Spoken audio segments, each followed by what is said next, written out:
que se ha hecho alusión precisamente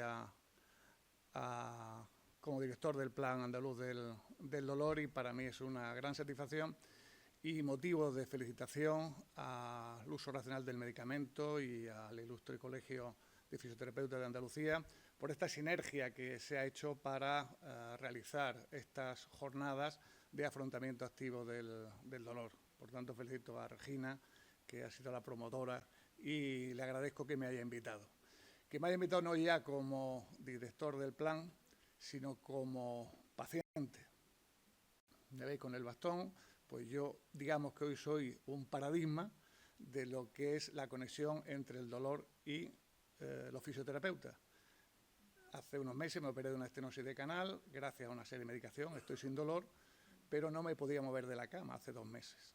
Y gracias al trabajo ingente de los fisioterapeutas de Virgen de las Nieves, pues hoy me permito andar, caminar y cada día ir mejorando. Si antes valoraba a los fisioterapeutas, que conste que lo que ha hecho Juan Manuel de introducir a los fisioterapeutas dentro del Plan Andaluz del Dolor era antes de esto, no ha sido por esto, sino estaba ya decidido antes. Entonces, esta sinergia de esfuerzo hace que verdaderamente pues comprendamos y veamos lo que es el afrontamiento del dolor activo y multidisciplinar. La mesa que voy a moderar está formada por Carmen Rocío García, que va a hablar sobre dolor y aprendizaje, sobre la neurofisiología del dolor, tan compleja, tan difícil de entender, pero que Carmen nos lo hará. Y luego Federico Montero Cuadrado hablará sobre un nuevo modelo asistencial para el afrontamiento del dolor. Permitidme unos minutos para hablar sobre el dolor, sobre el plan, un esbozo nada más y ya dejo a los protagonistas, que son los ponentes. El dolor es el más penoso y constante síntoma que acompaña a la enfermedad. Es tan antiguo como la propia humanidad. Si tenemos que hablar de la historia del dolor, tenemos que hablar de la historia de la humanidad, ¿no? Todos, a lo largo de nuestra vida, más tarde o más temprano, vamos a tener algún tipo de dolor. De hecho, Séneca decía, si alguien dice que no ha tenido dolor, solo debe tener un poco de paciencia, que lo tendrá. Yo digo que el dolor es el síntoma más democrático que hay, porque afecta a altos, bajos, gordos, delgados, ricos, pobres, ¿no? George Eber, que era un pastor protestante, decía, la corona del rey no alivia su dolor de cabeza. Es decir, que el dolor tiene una trazabilidad a lo largo de la historia y hoy en día sigue siendo el síntoma más común por el que se acude a atención primaria, siendo los médicos de atención primaria el bastión primordial, fundamental y esencial que atiende el dolor crónico. John Bonica decía, el dolor crónico es una fuerza maléfica que carece de función biológica y que afecta al paciente y a sus familiares no solamente en lo emocional, sino produce un gran deterioro físico, psíquico, económico, social y laboral. Y eso es así. Es decir, el dolor crónico no solamente produce un deterioro en la calidad de vida de los pacientes, sino afecta en todo su entorno, en el familiar y, por supuesto, en el social. Por tanto, cuando hablamos de dolor crónico estamos hablando de un problema verdaderamente de salud pública. Pero, fijaros, hay un dato que es importante saber hoy en día, para ver lo importante que es la monitorización continua del dolor. Siempre hemos hablado del dolor crónico en un porcentaje del 17%. Es el dato que todos más o menos tenemos en las publicaciones. Pues bien, el último barómetro del dolor publicado de España, publicado en el año 2023, el año pasado, en abril, el impacto del dolor en España es del 25,9%. 25,9%, con una importante feminización del dolor. Estamos en el 30,5% de mujeres frente al 20% en hombres. Es decir, estamos hablando que 10 millones de españoles padecen dolor crónico y 1.700.000 andaluces lo padecen. La cifra verdaderamente es espectacular y es algo que nos debemos de plantear por qué este incremento tan extraordinario del 17 al 25% en apenas 3 o 4 años. COVID, bueno, puede ser una causa, que el COVID nos hayamos encontrado un patrón del dolor distinto, pero no lo justifica. La longevidad, es posible que al ser más longevo los españoles y los andaluces podamos tener mayor prevalencia del dolor. El dolor procede de distintas disciplinas y especialidades. Aparecen los pacientes con artritis, aparece el dolor posoperatorio, aparece el dolor oncológico, aparece el dolor procedimental. Es decir, tenemos distintos focos. Y por eso es necesario los planes.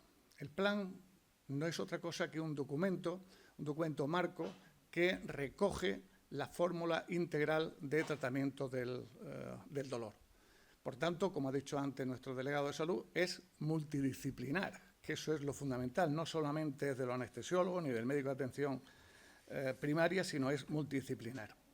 ¿Cuáles son las características de nuestro plan? La característica de nuestro plan es, primero, ser equitativo, es decir, que cualquier ciudadano de Andalucía, esté donde esté, en Almería, en Córdoba o en Huelva, tenga las mismas posibilidades de ser tratado con las distintas técnicas que existen.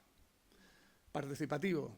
Hemos conseguido que la sociedad científica participe en la elaboración del plan y también la asociación de pacientes.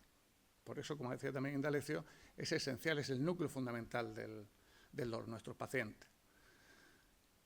Está basado precisamente también en la multidisciplinariedad.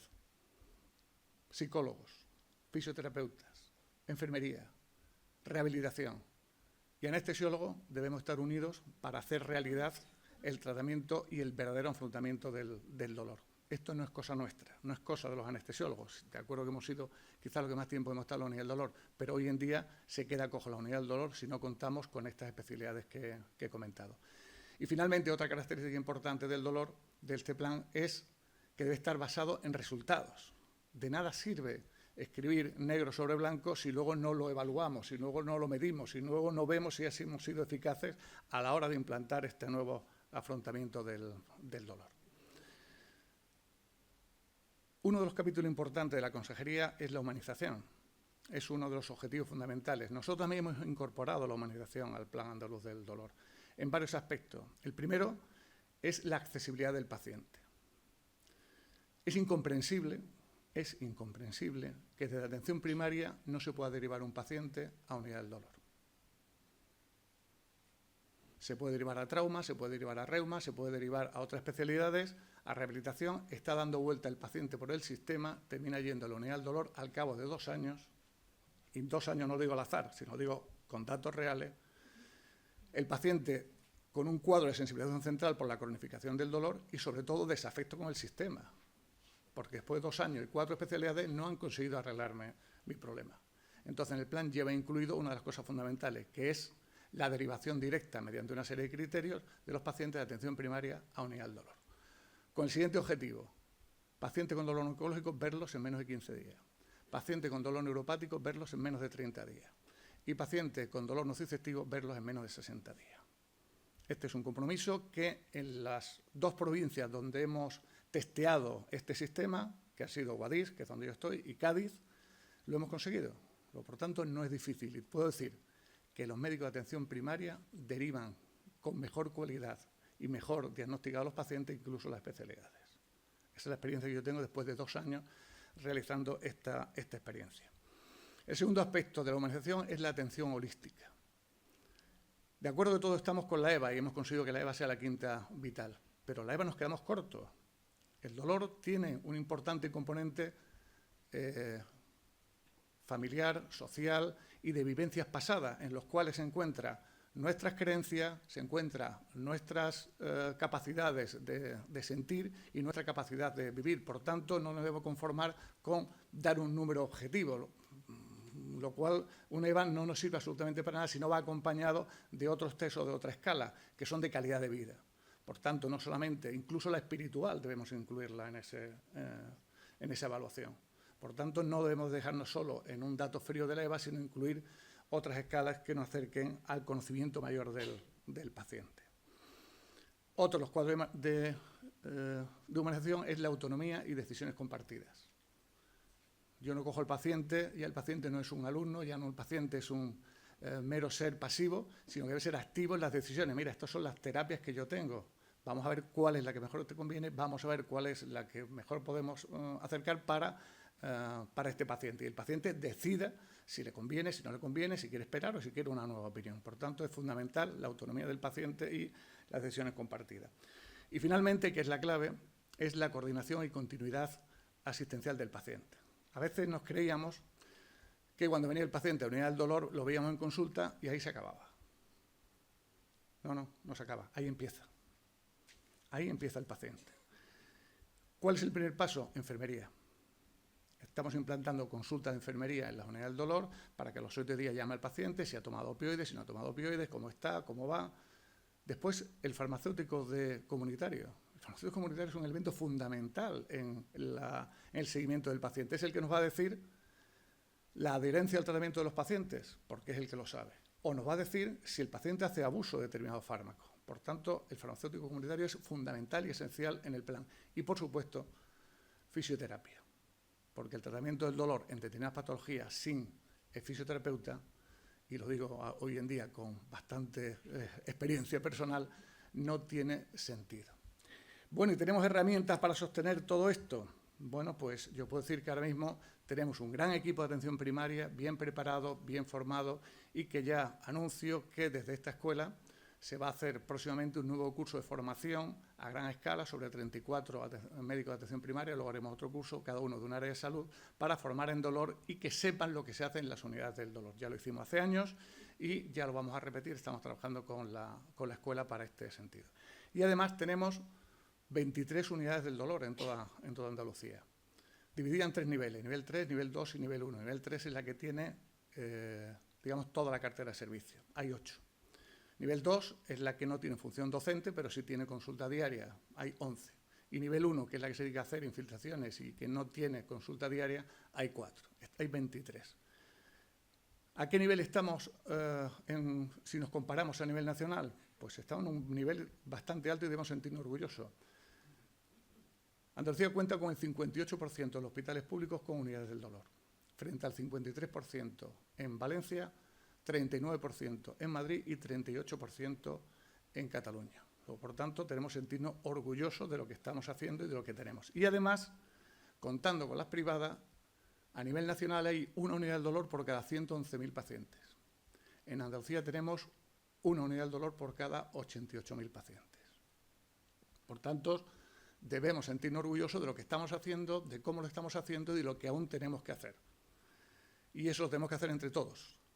Entre vosotros, entre nosotros, entre la Administración, que tiene que ayudarnos a poner en funcionamiento el plan, y, como decía antes nuestro delegado, poco a poco iremos implementando, con el compromiso de incorporar a psicólogos, a fisioterapeutas y a enfermería de forma paulatina en las unidades del dolor.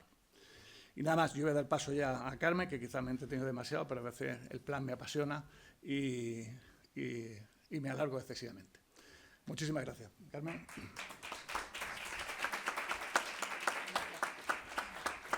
Hay que ponerlo desde el principio. Sí. Es que para ponerle las cosas. Vale. Este es para pasar, ¿verdad? Para pasar, podemos usar una flecha. Y para señalar. Bueno, muy buenos días. Mi nombre es Rocío, yo soy médico de familia, pertenezco al grupo de dolor de la SEM y estoy muy agradecida de estar aquí hoy con todos vosotros con un tema que, como han estado comentando, nos influye en nuestro trabajo en el día a día y cada vez con mayor importancia. La sesión que me toca a mí, la neurofisiología, bueno, no es que sea el tema más agradable de hoy, ni el tema más sencillo, pero sí que es bastante importante para que nos podamos contextualizar dentro de lo que van a ir comentando el resto de compañeros. Tenemos que saber que el proceso que se produce cuando un paciente sufre un dolor crónico no es el mismo que se produce cuando hay un dolor agudo. Nosotros el dolor entendemos que es una experiencia desagradable y una experiencia totalmente personal que depende de una cantidad de factores muy importantes. No solamente es el fenómeno biológico, el fenómeno de nocicepción que se produce, que es a través del cual nuestro organismo percibe esa sensación de dolor, sino que influyen una serie de factores alrededor, factores que están influenciados tanto por nuestras vivencias como por las sensaciones que hemos ido teniendo a lo largo de la vida, que van a hacer que ese dolor se perciba en cada persona de una forma determinada. En el caso del dolor crónico, todos esos factores son muchísimo más importantes que en el caso del dolor agudo, como veremos a continuación. De hecho, hay una serie de factores que se llaman factores cognitivos, que son los que más van a influir en que nosotros aprendamos, en que nuestro organismo aprenda a sufrir, a tener ese dolor crónico. Hasta ahora, bueno, el concepto que teníamos de dolor era un dolor, pues un mecanismo de alarma, ¿no? Era una función que tenía nuestro organismo para alertarnos de que estábamos sufriendo un estímulo nocivo y nos ponía en alerta para protegernos. Mejoraba nuestra funcionalidad, mejoraba nuestra capacidad de estar en el día a día. Sin embargo, el dolor crónico no es así. El dolor crónico lo que está haciendo es mermar nuestra capacidad funcional. Por tanto, el mecanismo de alarma desaparece. En un dolor crónico no tiene ningún tipo de funcionalidad. Lo que hace es disminuirla. Y nosotros, bueno, todos lo sabéis, clasificamos el dolor de distintas formas. Podemos clasificarlo según la duración, según el dolor, según el curso, la localización, según la intensidad, según los fármacos a los que responde. En este caso, cuando hablamos de dolor agudo y dolor crónico, ¿estamos hablando de dolor solamente distinto por la duración? No. Un dolor agudo es verdad que es un dolor que se produce en un breve espacio de tiempo, donde el mecanismo es para alertarnos de que está habiendo un estímulo nocivo. Sin embargo, en el caso del dolor crónico, se define, y según donde lo encontremos, como un dolor que es prolongado en el tiempo, que va más allá de 3 a 6 meses, y no es que la duración sea 3, o sea 4, o sea 6, sino que va más allá de 3 a 6 meses, quiere decir que en nuestro organismo se estimulan una serie de mecanismos que ya no son los que se estaban produciendo en el dolor agudo. Por eso es que es un dolor prolongado en el tiempo en el cual los mecanismos se transforman y ya empiezan a afectar factores psicológicos, factores ambientales, factores afectivos, factores de otras índoles. Cuando hablamos de la fisiopatología, pues conocemos el dolor neuropático, todos conocemos que hay una lesión a nivel del sistema nervioso somatosensorial, central o periférico. Hay un dolor nociceptivo, que es cuando se produce una afectación a nivel somática o a nivel visceral. Y hay un dolor nociplástico o crónico primario, que ya se clasifica como una entidad en sí, como una patología. Hasta ahora era un síntoma, y ese surge de una alteración en la nocicepción. Este es el que cuando se hacen pruebas complementarias, distintas pruebas de imagen, no se llegan a encontrar en muchas ocasiones lesiones y lo que se está produciendo es una disfunción. Eso es muy característico en el caso de la fibromialgia. Cuando hablamos del dolor crónico, lo he comentado, no es un mecanismo de alarma, ya aquí excluimos que sea un mecanismo de defensa. Esto es una fuente de sufrimiento, no tiene ningún tipo de beneficio en nuestro organismo. Lo único que está haciendo es disminuir nuestra capacidad de trabajar, nuestra capacidad de hacer actividad física, nuestra capacidad de socializar, de relacionarnos, nos influye en todos los ámbitos de nuestra vida. Es un dolor, como he comentado, se prolonga en el tiempo, va más allá de 3 a 6 meses, tiene una intensidad moderada, una intensidad alta, persiste en muchas ocasiones a pesar de que se corrija o se cure la lesión, el estímulo que lo estaba produciendo. En muchas ocasiones se recupera eso y sin embargo nuestro paciente sigue padeciendo el dolor y sobre todo, y lo más importante que nos va a definir el dolor crónico, es que deteriora nuestra capacidad funcional. Sabemos el mecanismo de nocicepción a través del cual se produce el estímulo de dolor, pues es un mecanismo que se produce a través del sistema nervioso central y periférico. Nosotros vamos a tener una activación, hay una lesión y se produce una traducción, viaja a través de los nociceptores, se produce esa activación, suben por las vías periféricas, se va transmitiendo ese estímulo a través de la aferencia, asciende por la médula espinal, va teniendo distintos estadios de modulación a nivel del tálamo hasta que llega a la corteza somatosensorial. Se van transmitiendo esos estímulos. Entonces se produce una integración, se genera una respuesta y entonces hay una activación motora a través de la cual nosotros respondemos. Esos niveles que hemos comentado a nivel del tálamo, a nivel de la corteza, van modulando el dolor. En muchas ocasiones van permitiendo que se vaya inhibiendo y que se vaya percibiendo ese estímulo con menor intensidad. Sin embargo, en el caso del dolor crónico, ahí vamos teniendo una serie de alteraciones. Esta es la vía normal que se produce cuando hay un dolor agudo. Como hemos comentado, se produce este estímulo, se va viajando a través de los nociceptores, asciende por las vías, llegamos a la médula, ascendemos por el tálamo, los distintos niveles de modulación hasta la corteza sensitiva, la corteza somatosensorial. Se genera una respuesta para mejorar nuestra integridad física y esa respuesta motora viaja para que haya un estímulo a nivel del músculo, a nivel del órgano que sea necesario y haya una respuesta adecuada. Eso sería la vía del dolor agudo, una vía donde hay un estímulo y hay un grado de dolor con una intensidad acorde al estímulo que se ha producido. Sin embargo, vemos aquí que ya nos estamos dando cuenta que hay una diferencia en cuanto al dolor crónico. El estímulo con la liberación de sustancias del dolor agudo es muy diferente al que se produce en el dolor crónico. ¿Por qué? Porque van a estar actuando no solamente ese estímulo, que se liberan sustancias, la sustancia P, el glutamato y demás, sino que están influyendo otros niveles. Nuestro sistema inmune está trabajando ahí, se están liberando sustancias al torrente circulatorio y se están ampliando la sensación de dolor. Ante un estímulo con una cierta intensidad y en una localización, en el caso del dolor crónico, esa liberación tan importante de sustancias que se produce nos llega a nosotros con una información de que está habiendo un dolor mucho más intenso del que realmente el estímulo está produciendo. Y en algunas ocasiones, aunque ya no esté ese estímulo, nosotros seguimos percibiendo ese dolor.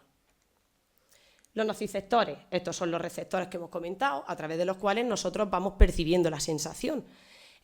De forma normal, o en el caso del dolor agudo, estos tienen una respuesta muy adecuada, muy acorde a la intensidad que se ha producido, solamente se activan ante un umbral de intensidad, saben perfectamente distinguir un estímulo nocivo de un estímulo que no lo es. Ante una sensación de una caricia, él sabe distinguir respecto a un estímulo como es un pellizco. Entonces, de forma cotidiana, en el dolor agudo, estos nociceptores están muy bien regulados y saben trabajar en esas situaciones. Estos nociceptores los encontramos a nivel cutáneo, a nivel musculoesquelético, a nivel visceral, los encontramos localizados en distintas partes del organismo y son los que son encargados de transmitir esa información. En el dolor agudo están sobre todo trabajando los nociceptores A delta, que son una fibra mielínica con un diámetro muy grueso, donde la conducción es muy rápida y la respuesta es muy rápida. Existen otros, como son los C amielínicos, estos son los más finos, donde la respuesta tiene un tiempo de latencia, donde se informa del dolor quemante, otro tipo de dolor, y la respuesta es mucho más lenta. Como he comentado, no solo están a nivel cutáneo, sino que también a nivel musculoesquelético, a nivel visceral. A nivel en nuestra estructura musculoesquelética lo encontramos frente a los A delta, como he comentado al principio, los de respuesta más rápida, cuando actúan frente a contracciones mantenidas en el músculo. Los de tipo C suelen responder más a síntomas de dolor, tipo calor, una presión importante o cuando hay una isquemia muscular. En las articulaciones, ¿dónde lo encontramos? En la cápsula articular, en los ligamentos, a nivel del periósteo, pero no lo encontramos a nivel del cartílago. Se distribuyen, como hemos comentado, por todos estos órganos y son los que nos van mandando esos estímulos de que está produciéndose una lesión en nuestro organismo. Pero ¿qué pasa? Que nosotros tenemos unos mecanismos a nivel cerebral que nos permiten ir modulando esa información que nos va llegando. No todos los estímulos los percibimos con la misma intensidad. Nuestro cerebro es capaz de percibir esa información, pero luego de trabajar y modularla. Tenemos distintos mecanismos que nos permiten regular ese dolor e inhibirlo. Una de las vías de las localizaciones donde más se produce esta modulación es la sustancia gris periaqueductal, que participa en la supresión del dolor. Hay otros factores, no solamente los que están incluidos dentro de nuestro sistema nervioso, sino otros factores exógenos que también participan en esa modulación. Son factores emocionales, factores psicológicos, que nos permiten modular la sensación que estamos percibiendo en cada momento. Por eso, ante situaciones de estrés, ante situaciones de ansiedad, ante situaciones de depresión, el individuo puede llegar a percibir sensaciones con mucho más dolorosas de lo que se percibe en una situación en la que nos encontramos relajados o sin ningún tipo de alteración de este tipo.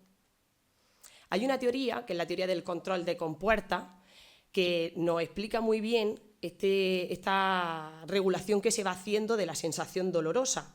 En el caso del estímulo, pues normalmente hay un estímulo con una determinada intensidad, viaja esa sensación y se va percibiendo el dolor acorde a la intensidad que hemos percibido.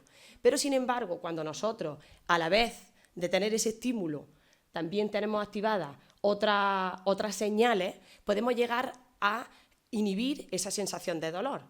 Si nosotros viajamos por aquí con un estímulo doloroso, podemos llegar a tener un estímulo tan doloroso que aunque tengamos otras señales, el dolor es la vía principal y va a ser la sensación que percibamos. Sin embargo, si conseguimos modularlo con otras señales externas, podemos llegar a no tener esa sensación de dolor. Yo el otro día escuché un podcast de una psiquiatra que me pareció muy interesante, que hablaba de cómo afrontaban los pacientes que tenían síndrome de abstinencia por distintas sustancias, porque consumían drogas y estaban desintoxicándose, que llegaban a generarse dolor físico, pues a través de cortes, a través de hacerse baños con agua fría, con hielo, para tener un dolor físico tan importante que llegara a inhibir la sensación de dolor que percibían por el síndrome de abstinencia que estaban teniendo. Entonces utilizaban esa teoría de control de compuertas en realidad para tener el dolor físico y focalizarse en ese dolor y evitar el estar pensando y el estar controlando el otro dolor que están sintiendo en el momento de la desintoxicación que estaban teniendo. Y uno de los mecanismos más importantes de esta teoría, que nos explica muy bien, es la liberación de endorfinas. Todos sabemos que con el ejercicio físico se produce una liberación de endorfinas y estas son unos neurotransmisores que nosotros tenemos propios de nuestro organismo, que son analgésicos naturales. Nos permiten no solo mejorar nuestra eficacia y mantenernos durante esa actividad física, sino que además nos permiten inhibir la sensación de dolor que estamos teniendo durante el deporte. Entonces, sí que tenemos que centrarnos mucho en la utilidad de estas endorfinas para afrontar determinados dolores, como es el caso del dolor crónico, que ya lo explicarán mis compañeros después. ¿Y qué pasa con este estímulo, ¿no? El dolor crónico hemos dicho que tiene mecanismos distintos al dolor agudo. Lo que sucede es que cuando hay un estímulo intenso, mantenido en el tiempo, va afectando la estructura nerviosa y va dando lugar a que se vaya perpetuando esa señal de alarma. Esa señal de alarma ya deja de serla, ya el estímulo desaparece, ya la enfermedad se llega a curar, se llega a desaparecer, pero sin embargo se ha ido produciendo un incremento tan importante de esa señal que ya permanece en nuestro organismo y ya está de forma mucho más multiplicada frente a lo que realmente había iniciado. Ese mecanismo que se va perpetuando y se va amplificando es el mecanismo de sensibilización. Y esa sensibilización se produce en distintos niveles en el sistema nervioso. Se puede producir a nivel periférico y a nivel central. Esa sensibilización hace que empecemos a desarrollar síntomas como son la alodinia o la hiperalgesia. Nosotros tenemos un umbral a partir del cual, hasta que no se llega a esa intensidad, no percibimos el dolor. Sin embargo, cuando había una sensibilización, este mecanismo que hemos comentado, ante situaciones como un roce, nuestro paciente percibe dolor, es la alodinia, o incluso en situaciones cuando se hace un pequeño estímulo doloroso, pero con una intensidad mucho menor, el paciente tiene una hiperalgesia, tiene una sensación de un dolor muy intenso. Esos son conceptos que se van encontrando cuando vamos viendo lo que va pasando en nuestro sistema nervioso en el caso del dolor crónico.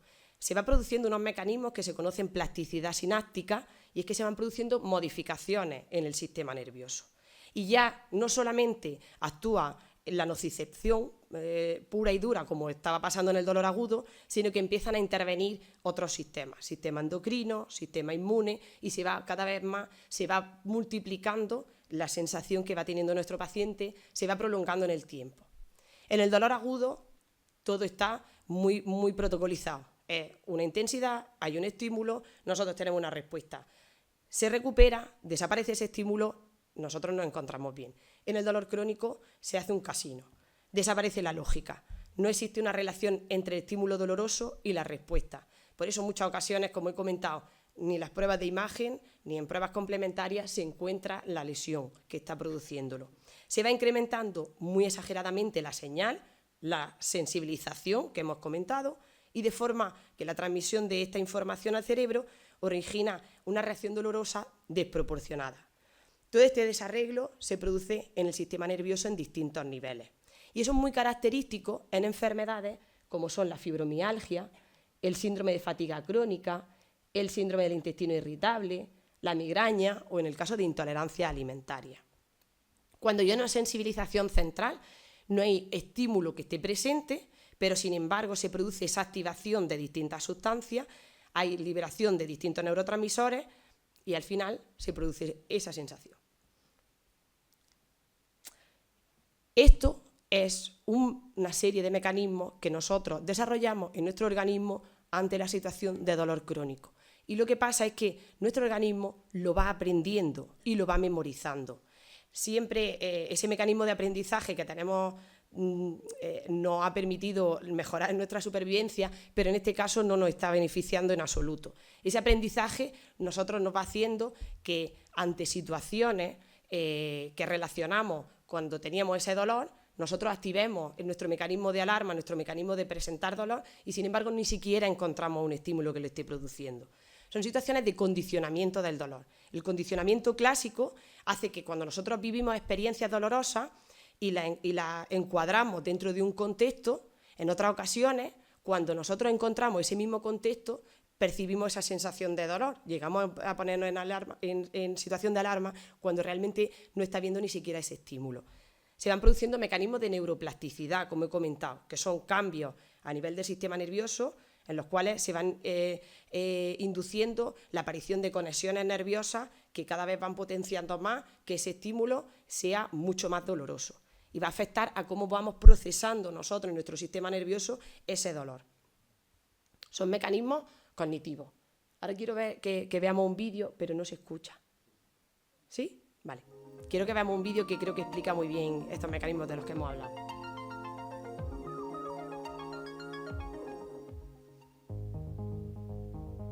Si un daño se mantiene en el tiempo, se producen cambios que van a afectar a todo el circuito nociceptivo, tanto en la periferia como en la médula espinal y en el cerebro. Estos cambios se conocen con el nombre de sensibilización, que puede ser central o periférica según a la zona a la que afecte, y son los responsables del proceso de cronificación del dolor. En la periferia, la presencia mantenida de un daño provoca la activación del sistema inmune. Este sistema de defensa está formado por células que salen de la sangre y van a liberar unas sustancias denominadas citoquinas, que favorecen la inflamación y además la transmisión de la señal nociceptiva, porque se unen a esos receptores específicos que están localizados en la membrana del nociceptor. Además, estas sustancias van a estimular otros nociceptores próximos, amplificando así la señal nociceptiva. La zona dañada se puede extender con el tiempo y así se amplifica el campo del dolor. Es un fenómeno que llamamos hiperalgesia secundaria. En esta situación de daño mantenido en el tiempo, a la médula espinal va a llegar mucha más información desde la periferia.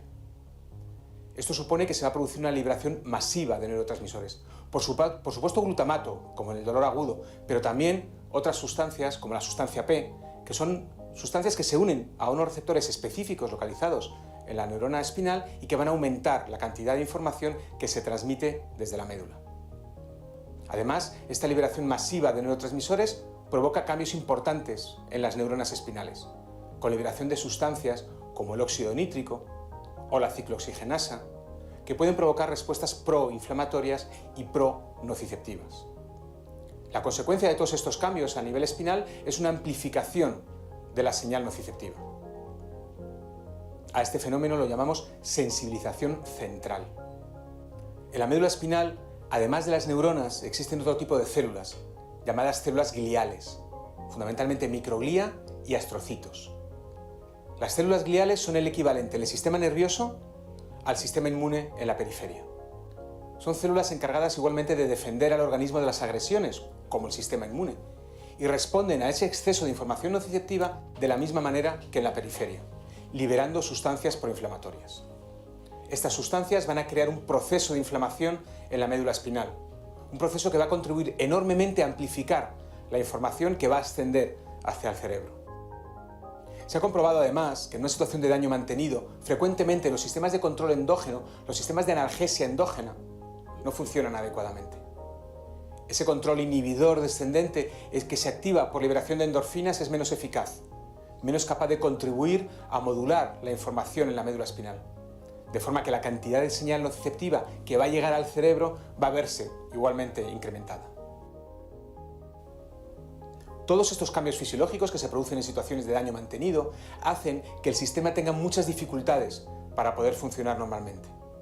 La aparición de círculos viciosos en la periferia y en el sistema nervioso central, en la médula espinal, hacen que el cerebro sea constantemente bombardeado por información que procede de la periferia. probablemente más información de que la que se genera realmente en la periferia. Y eso hace que el cerebro experimente una sensación dolorosa mucho más intensa que como lo haría de acuerdo al daño real que se está produciendo.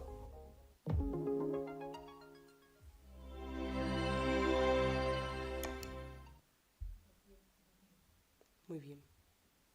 Bueno, básicamente en el vídeo comprobamos esos mecanismos que hemos comentado, que no son los mecanismos del dolor agudo y que son los mecanismos que nos van a multiplicar la sensación. Afectan, como hemos estado diciendo, al sistema nervioso periférico, al sistema nervioso central, van produciendo liberación de sustancias, actúan a otros niveles y van produciendo situaciones de edema.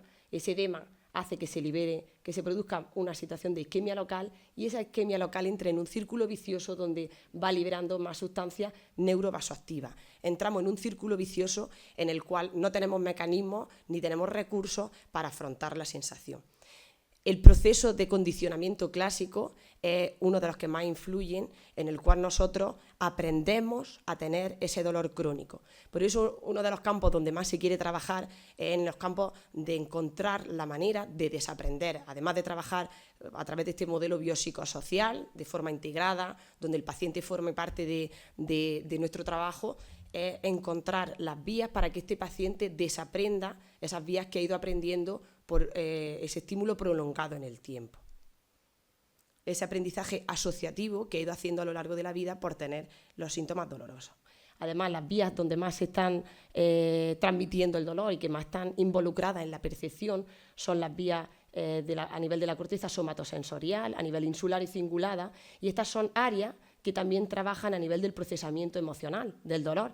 Por eso no influye tanto esta experiencia como una experiencia desagradable y que nos afecta a nivel psicológico. Simplemente añadir que está influido, como en el vídeo podéis comprobar, otras células como las células de la glía, los astrocitos, esa liberación que van produciendo la neuroinflamación a nivel de la médula espinal, se va produciendo un proceso inflamatorio.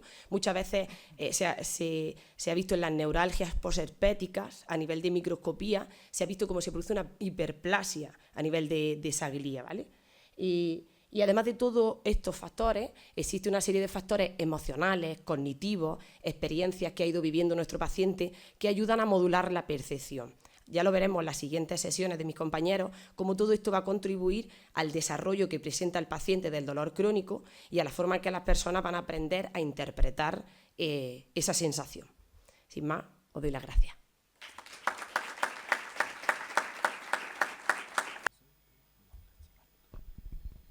Buenos días. Nada, lo primero de todo, gracias por invitarme, ¿no? Gracias a Patricia en especial y al Colegio de Fisioterapeutas, al presidente, a Juan Manuel. Pues nada, pues gracias y pido disculpas también porque es difícil a veces contactar conmigo y bueno, pues muchas gracias. Gracias a todos por venir, un día aquí, viernes, víspera de festivo, y aquí estamos, ¿no? Un poco frikis todos queriendo aprender y queriendo mejorar. Felicitaciones a la organización, ¿no? Aunque aquí estemos, que parezca que tal, hay 300 personas más en casa, a los cuales también damos la bienvenida, ¿no? Y felicitamos por estar ahí pendientes. Y bueno, es un lujo poder estar aquí en la Escuela Andaluza de Salud Pública, la que siempre he seguido, ¿no? Es para mí un lujo, un placer estar aquí y sobre todo también en Granada, ¿no? Es la ciudad que más me gusta. Están ahí Salamanca y Granada a la par, pero bueno, en mis gustos personales, soy de Salamanca, pero bueno. Y nada, es un placer. Y nada, soy Federico Montero, soy fisioterapeuta, trabajo un poquito en el ámbito docente, en el ámbito investigador, pero yo ante todo soy fisioterapeuta de atención primaria, ¿vale? Soy fisioterapeuta de atención primaria y trabajo en la unidad de estrategia de afrontamiento activo para el dolor, ¿vale?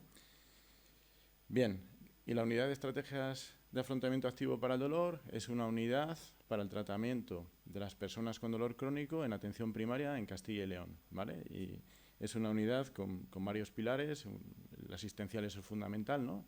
Donde tratamos personas, fundamentalmente dolor crónico no oncológico, formamos un equipo interdisciplinar que, bueno, luego ya presentaremos, intentamos hacer una medicina basada en valor y con enfoques activos, ¿no? También hacemos una parte docente, investigadora y otra parte de gestión. Luego ya mi compañero Rodrigo pues explicará un poquito más todo esto, ¿vale? Más o menos lo que vamos a explicar aquí en el índice de la presentación es este tema, hablar un poquito de esta epidemia de dolor, por qué está aumentando, vamos a intentar a ver por qué, ¿no? Un poquito un análisis, cambios del paradigma y enfoques activos de tratamiento, ¿vale? Es lo que vamos un poquito. La verdad que la entrada que han hecho tanto el doctor Velázquez como la doctora García me ha venido fenomenal, porque hay cosas que iba a hablar y lo voy a pasar más rápido porque parece como que nos habíamos coordinado. Bueno, nos habíamos coordinado, vamos a decirlo así, totalmente, pero bueno, fenomenal. Y nada, estamos en un momento de crisis, ¿no? De crisis a todos los niveles. Estamos ya, que vamos a hablar de las guerras, ¿no? Políticas, climáticas, económicas, que está ahí a la vuelta de la esquina, bueno, hasta sentimentales dicen por ahí, ¿no? Y sobre todo también una crisis del sistema sanitario, ¿no? El sistema sanitario, que tenemos un desafío importante con el envejecimiento, la sostenibilidad sobre todo del sistema, si hay dinero para todo, pensiones, los costes que están aumentando del gasto, pues bueno, es un tema serio, importante. Y siempre que pensamos en la sostenibilidad del sistema sanitario, pensamos en los tratamientos hospitalarios, ¿no? Como los más caros, como los que ponen en riesgo la sostenibilidad del sistema sanitario, pues los tratamientos hematológicos, oncológicos. Bien, los americanos, que lo suelen medir todo, a diferencia de aquí, que casi no medimos mucho, los americanos ya desde el 2013 y estudios más recientes demuestran que los costes mayoritarios en un sistema sanitario son los costes directos e indirectos relacionados con el dolor crónico. Así, en este estudio ya de 2013 se vieron que los costes directos e indirectos del dolor crónico son mayores que los costes del cáncer, enfermedades cardiovasculares, diabetes, Alzheimer. Incluso sumando algunas de ellas no llegan a los costes. Verdaderamente, si queremos trabajar la sostenibilidad del sistema sanitario, tenemos que abordar el gran problema que lo pone en riesgo, que es el dolor crónico. Y es que el dolor, como ha dicho el doctor, afecta al 17-20% de la población. Se calcula más o menos entre 9 y 10 millones de personas que en nuestro país sufren. Aquí en Andalucía más o menos 1.800.000, 900.000, ahí andamos por encima del 25. Y bueno, el problema no solo es eso, el problema es que la prevalencia está en aumento. Y este es el tema. Las primeras estimaciones así oficiales que hubo en España, en 1996, hablaban más o menos que teníamos un 11% de la población, un estudio del doctor Basols, 11% de la población con dolor crónico. Y como ha dicho anteriormente el doctor Velázquez, en 2023, el estudio que se presentó, tenemos un 25,9%. Y esto es para hacerlo pensar, ¿no? Desde el 96 un 11%, son estimaciones 11-13%, a ahora que tenemos 25 de media en España, comunidades por encima de esa media. Esto es para hacérnoslo pensar, ¿no? Cada vez tenemos más medios, cada vez tenemos más tecnología, cada vez tenemos más unidades, cada vez tenemos más de todo, pero hemos duplicado, casi no llegamos a 30 años, hemos duplicado la prevalencia de dolor crónico en España. Y esto es una cosa bastante seria, ¿no? Esto es para hacérnoslo pensar, ¿qué estamos haciendo, no? Y no solo es que haya aumentado el número de personas con dolor crónico, es que cada vez afecta más, ¿no? Y la Sociedad Americana de Dolor ya hace unos años acuñó un nuevo concepto que se llama dolor crónico de alto impacto. No es que tengas dolor o no, sino cómo afecta a tu funcionalidad. ¿Y qué es esto del dolor crónico de alto impacto? El dolor crónico de alto impacto es aquel que afecta la mayoría de los días en los últimos 3 meses, que provoca importantes limitaciones en el trabajo, en actividades sociales y las actividades de la vida diaria, y muy importante también que va acompañado con alteraciones cognitivas, incluso en algunos casos con alteraciones de salud mental y deterioro cognitivo. Entonces este es un tema muy importante.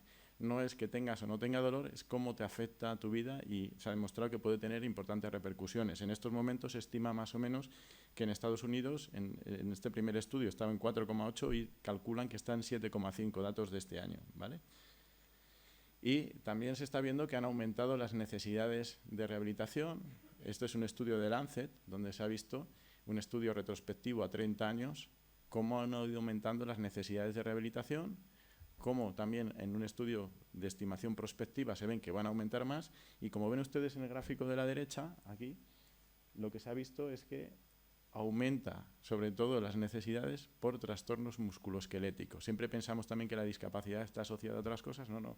En verde clarito, a todos los grupos de edades de menos de 15 años, entre 15 y 64 y mayor de 65 años, la mayor discapacidad y necesidad de rehabilitación está asociada a trastorno musculoesquelético. Verdaderamente también hay que invertir ahí para prevenir la discapacidad, para prevenir el dolor y para mejorar la asistencia.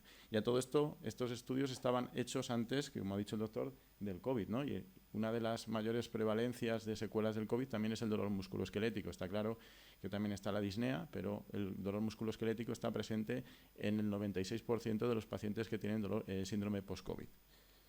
Y si nada más vemos las listas de espera que hay en nuestro país, las primeras, las más abundantes, son de traumatología y neurocirugía también. Entonces, todo el sistema musculoesquelético y nervioso está ahí implicado. Como ha dicho, han explicado muy bien, todo este tema está clarísimo que tenemos ahí una prioridad para la sostenibilidad del sistema sanitario, ¿no? Y esto también ocasiona un importante número de bajas laborales, que eso sí que también son unos costes. Parece como que va inspección de trabajo, ¿no? Pero los costes, si los asociamos sociosanitarios del dolor, todavía son mucho mayores. Un estudio que se hizo en Castilla y León, somos 2 millones de habitantes nada más, se habló de que en 2.200.000 habitantes en Castilla y León teníamos en 2018 1.350.000 días de baja laboral por problemas musculoesqueléticos.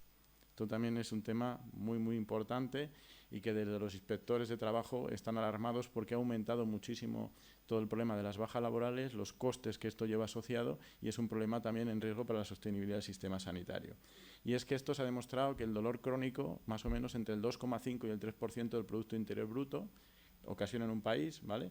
Estudio de Torralba del año 14, hay otro estudio más reciente que también habla más o menos del 3,1%, y esto es tema bastante importante. También en otros países han tenido otros problemas, como en Estados Unidos, el tratamiento de dolor crónico. En 2019, una emergencia sanitaria de dolor crónico por excesivo consumo de opioides, como ha hablado antes aquí el director de farmacia, que aquí se están poniendo las medidas. En principio no tenemos los mismos niveles que allá, pero bueno, hay que tener en cuenta estas cosas para aprender de esos errores, ¿no? Y lo más importante de todo no son los datos económicos, no son todo el tema, ¿no? Lo más importante de todo son las personas que sufren el dolor, ¿no? Que el dolor es el protagonista de sus vidas, el que le dice, el que le despierta por la noche, el que le dice si se pueden levantar o no, cómo se tienen que levantar, si pueden ir al trabajo o no pueden ir, si pueden salir a la calle, si pueden coger a su nieto o abrazar a su hijo. Bueno, pues este es un tema muy serio, ¿no? Y es que el 86% de los pacientes considera que no recibe una atención bien hecha, o sea que es necesario, que no está satisfecho con lo que recibe, con los tratamientos que recibe, y están cansados por un peregrinaje de especialistas, ¿no? Y esto también hay que tenerlo en cuenta, su percepción, y hay que tener en cuenta lo que opina, como decía antes el doctor Velázquez, a la hora de hacer los planes de salud, al hacer las guías de dolor, y es muy importante tenerlos en cuenta. Y vamos a hacer un poquito el segundo punto, ¿por qué esta prevalencia está en aumento, ¿no? Los americanos que analizan todo, bueno, pues han empezado un poquito a hablar de este tema. Y una de las cosas importantes es qué es lo que más frecuentemente tratamos y lo que menos formación específica recibimos. En todas las disciplinas recibimos muchas formaciones de técnicas, de tratamientos para el dolor, pero verdaderamente no sabemos o recibimos poca formación de neurofisiología del dolor, ¿no? Y este es un tema importante, ¿no? Hay un estudio interesante sobre los estudios sanitarios en países de la OCDE y vieron una cosa súper interesante. Estas son las horas docentes sobre neurofisiología del dolor que hay en los grados universitarios. Si se dan cuenta, la media de medicina eran 16 horas, de enfermería 31 horas, de fisioterapia 41, y es anecdótico que los veterinarios sean los que más formación en neurofisiología del dolor reciben. Entonces esto es un tema, y no solo es que recibamos más o menos horas, sino que muchas veces los conceptos están un poquito desactualizados. Y este es un tema bastante importante. En los últimos 10 años los avances de la neurociencia han mejorado muchísimo los conocimientos del dolor, pero luego tarda una media de 17 años en aplicarse a la práctica clínica asistencial, ¿no? Entonces tenemos ahí que intentar que esos tiempos disminuyan. Y este tema del conocimiento, este es un estudio que hemos hecho allí en la unidad de afrontamiento, que está próximo a publicar, ya está en revisión, 567 sanitarios, que de esos 567 sanitarios, el 47% tiene dolor crónico no oncológico en diversos grados, 47% está en relación con otros estudios internacionales, pero lo más importante que hemos detectado en este estudio, hay una correlación inversamente proporcional entre conocimientos en neurofisiología del dolor y tener más dolor. La gente que tiene menos conocimientos, sanitarios que tienen menos conocimientos sobre neurofisiología del dolor, tienen más dolor. Y esto es importante. Ya veremos en la publicación cómo hay veces que no se aprueba en conocimientos neurofisiología del dolor. Y esto es un tema muy importante. Si tratamos dolor y tenemos esta prevalencia de pacientes en el día a día tan importante, ¿cómo puede ser que no estemos actualizados en dolor, ¿no? Y esto es una prioridad, y como ha dicho aquí el doctor Velázquez, en formación, ¿vale? Y esto es un tema que también, ¿por qué está aumentando esta epidemia?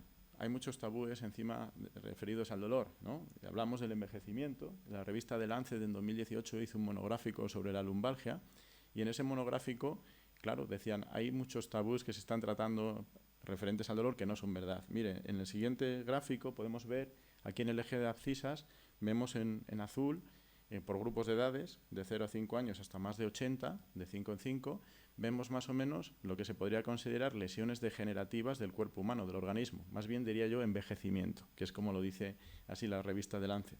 Y si verdaderamente hubiera una correlación entre el envejecimiento, como España ha envejecido, por eso tenemos más dolor crónico, pues tendría que haber una correlación en ese sentido, más envejecimiento, más dolor. Los datos que pone The Lancet sobre lumbalgia son estos. Hay un aumento sobre todo entre los 45 y 64 años, luego hay una fase de meseta y un dolor de raquis al final paliativo, al final de la vida, por supuesto, pero también hay un importante problema que es a edades más tempranas, dolor de espalda, dolor crónico infantil, dolor infanto-juvenil, que eso verdaderamente es un problema y se ve claramente que no hay una correlación con la edad, por ejemplo, para el dolor lumbar, ¿no?, que es el más frecuente en nuestro país. Bien.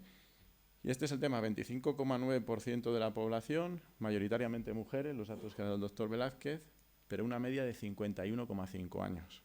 La mayor frecuencia estamos entre los 45 y 64 años, en esos grupos de edades, en esas 2 décadas, es la más frecuente y la media es 51,5 años. Este es un tema y en los últimos años parece ser que la media está bajando.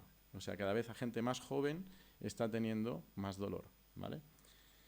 Y también, ¿por qué está aumentando esta epidemia? Los americanos esto lo tienen claro porque ha habido un modelo muy biomédico y sobre todo basado en diagnóstico radiológico. 5 minutos de consulta, resonancia, radiografía y muchos de los protocolos de nuestro país, yo que voy por bastantes comunidades, para poder derivar a hospitalaria, sobre todo servicio de trauma, necesitas tener una prueba radiológica hecha. Y esto ya veremos que puede ser un error. Estamos obsesionados con encontrar algo y si no encontramos nada, usted no tiene nada, como le dicen a muchos pacientes que tienen dolor nociplástico y que le dicen que usted no tiene nada y usted no se puede quejar, ¿no? Y no, si es que no hace falta tener nada para tener dolor. Y este es el tema que nos está costando, ¿no? Hay un montón de estudios, infinidad de estudios, podría poner aquí cientos de estudios ya, que ya son cientos, donde hablan claramente de que personas sanas, asintomáticas, también tienen, en teoría, a nivel radiológico, lesiones. Y este es un tema que si solo, sin hacer una buena anamnesis, sin hacer una exploración, solo diagnosticamos, ponemos una etiqueta diagnóstica por pruebas de imagen, puede ser un gran error. Y muchos de los pacientes que estamos viendo es eso, que le etiquetamos una etiqueta diagnóstica que no tiene y que tratamos esa etiqueta diagnóstica y que no solucionamos porque el problema no está ahí. Por ejemplo, es famoso el estudio de Brindisi de hace años, donde vio que personas sanas asintomáticas, revisiones sistemáticas, es muy frecuente en tener a edades tempranas en sanos asintomáticos en un 40% protusiones discales, hernias, roturas de anillo. Esto es muy frecuente en edades jóvenes y son sanos asintomáticos. Por tanto, si a una persona le duele la espalda, hacemos solo una resonancia, ya tenemos una etiqueta diagnóstica que no vamos a solucionar su problema, lo único que podemos hacer es cronificar todavía mucho más, ¿no? Bien, y se ha demostrado que a nivel de todo el organismo puede haber lesiones o etiquetas diagnósticas en sanos asintomáticos a nivel cervical. Hoy que está tan de moda el impingement de cadera, pues también mucho falso positivo, meniscos, incluso tiene un monográfico British Medical Journal que habla de que no hay que hacer caso a la resonancia de menisco porque puede dar muchísimos falsos positivos, incluso la recomienda no hacer, solo la exploración, ¿vale? Entonces esto es muy importante de no solo diagnosticar por pruebas porque podemos etiquetar y esto puede contribuir al aumento de prevalencia de dolor. Y muchas veces eso es lo que estamos haciendo, un sobrediagnóstico, ¿vale? Y que está etiquetando y fragilizando, como dice este artículo, a mucha gente de British Medical Journal.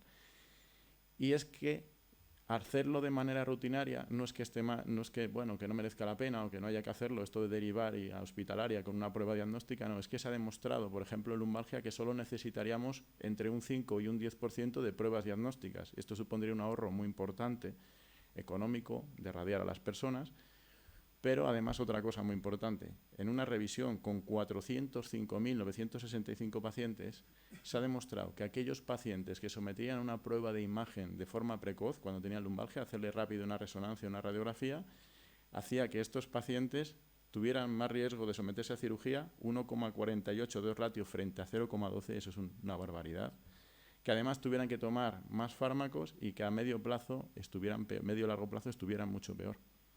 Es que no haya que hacerlas, es que encima si la haces puede tener efectos perjudiciales de que sea más fácil que te operen, de que sea más fácil que tengas que tener tratamientos mantenidos y que encima estés peor. Por tanto, tenemos que desde aquí también pensar que esos protocolos hay que quitarlos porque hacen más daño que beneficio y luego nos extraña que tengamos tanta gente con dolor. Y también hay que educar a los pacientes. Yo siempre lo digo, si yo fuera gestor sanitario, y lo digo en todos los sitios donde voy, este artículo lo traduciría y se lo mandaría a todas las personas que tuvieran tarjeta sanitaria. Este es un estudio, porque mucha gente piensa, bueno, a mí no me trates porque todavía no sé lo que tengo, estoy esperando que me hagan la resonancia, estoy esperando que me hagan la radiografía. Muy bien, este estudio es muy interesante en la revista Spine, y esta es la de Radiology, hay varios estudios ya de este tipo, y este es muy interesante. A una mujer con una radiculopatía L5 derecha le hicieron en 3 semanas 10 resonancias en 10 máquinas distintas, con 10 radiólogos distintos, los cuales aportaron 10 informes distintos. Y encontraron 49 hallazgos radiológicos diferentes. ¿Ustedes creen que una persona tiene en sus lumbares 49 hallazgos radiológicos diferentes? No. Además demostraron que en esos 10 informes ninguno de esos hallazgos radiológicos se reportaba por unanimidad, es decir, que no estaban en todos. Y solo aparecían en más de un informe en el 32,9% de los casos, 32,7% de los casos. O sea que cuando verdaderamente a esta mujer la operaron, vieron que los falsos positivos, falsos negativos eran 50 y pico, 40 y pico. Lo más importante había sido la anamnesis y la exploración, cosa que hoy en día en muchas consultas se está perdiendo.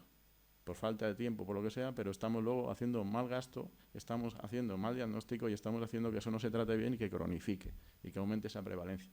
Por tanto, es muy importante explicarle a los pacientes que una prueba complementaria, como su nombre indica, no puede ser su diagnóstico y que muchas veces no son necesarias, ¿vale? Y es todo lo contrario, la gente tiene la idea de que si no me hacen esta prueba, no estoy bien diagnosticado. Bien, ¿y por qué está aumentando esta epidemia? Porque también todos, hasta los fisioterapeutas, tendemos a hacer tratamientos pasivos y esto es una causa de cronicidad, ¿vale? Y también tendemos solo a tratar la intensidad de dolor, como ha dicho el doctor Velázquez. Ya se ha demostrado en algunos estados de Estados Unidos y en Canadá, intentaron hacer la EVA como quinta constante vital y fue un auténtico fracaso.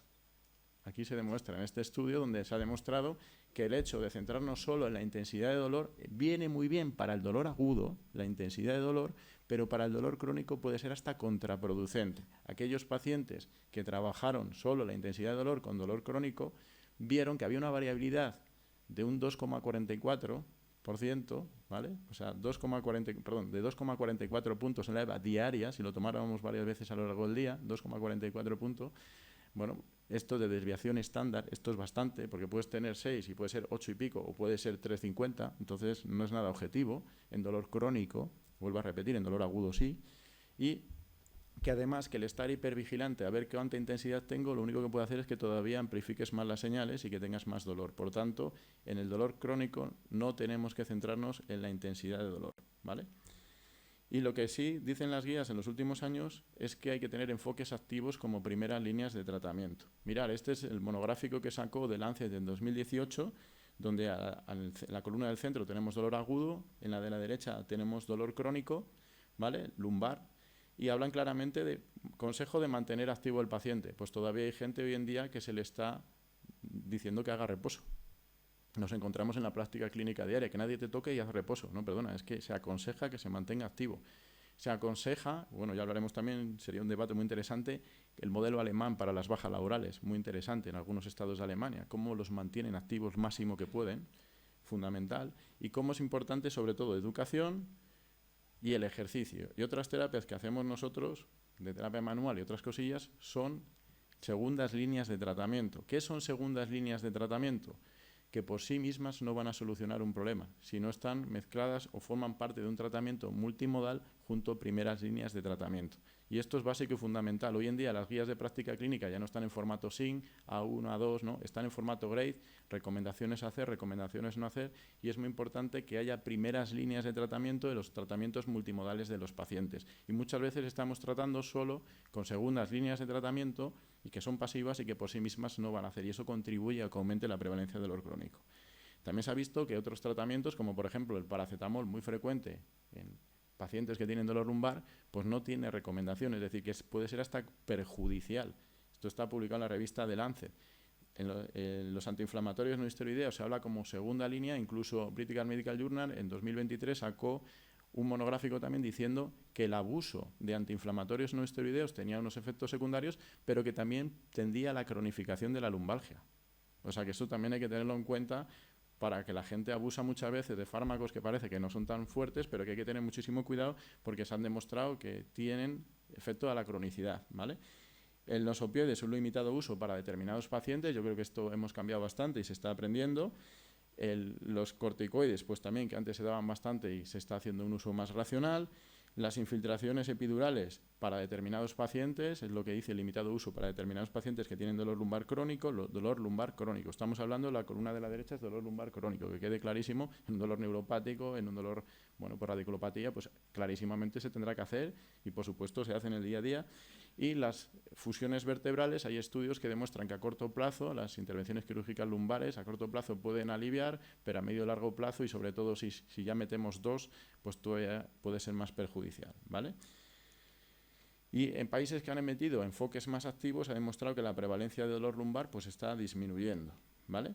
Este es un estudio también interesante de Dello, que hizo un estudio, una correlación, bueno, sobre en 2000, la década de los 90 más o menos hasta los 2000, primeros años de los 2000, y vio que en Estados Unidos para el tratamiento de la espalda había aumentado un 300% la prescripción de resonancias, 300% la prescripción de resonancia en esa década, un 423% la prescripción de opioides, un 629% las infiltraciones epidurales y un 220% la fusión lumbar.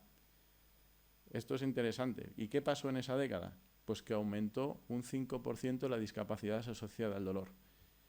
El hacer pruebas complementarias de manera masiva, el tratar la espalda de manera masiva con intervencionismo, el hacer intervenciones quirúrgicas de manera masiva con intervencionismo, aumentar de una manera importante todas esas cosas, lo único que llevó en dolor de espalda inespecífico, que son la mayoría, el 90-95% de los dolores lumbares, lo único que llevó fue que aumentara más la prevalencia de dolor, ¿vale?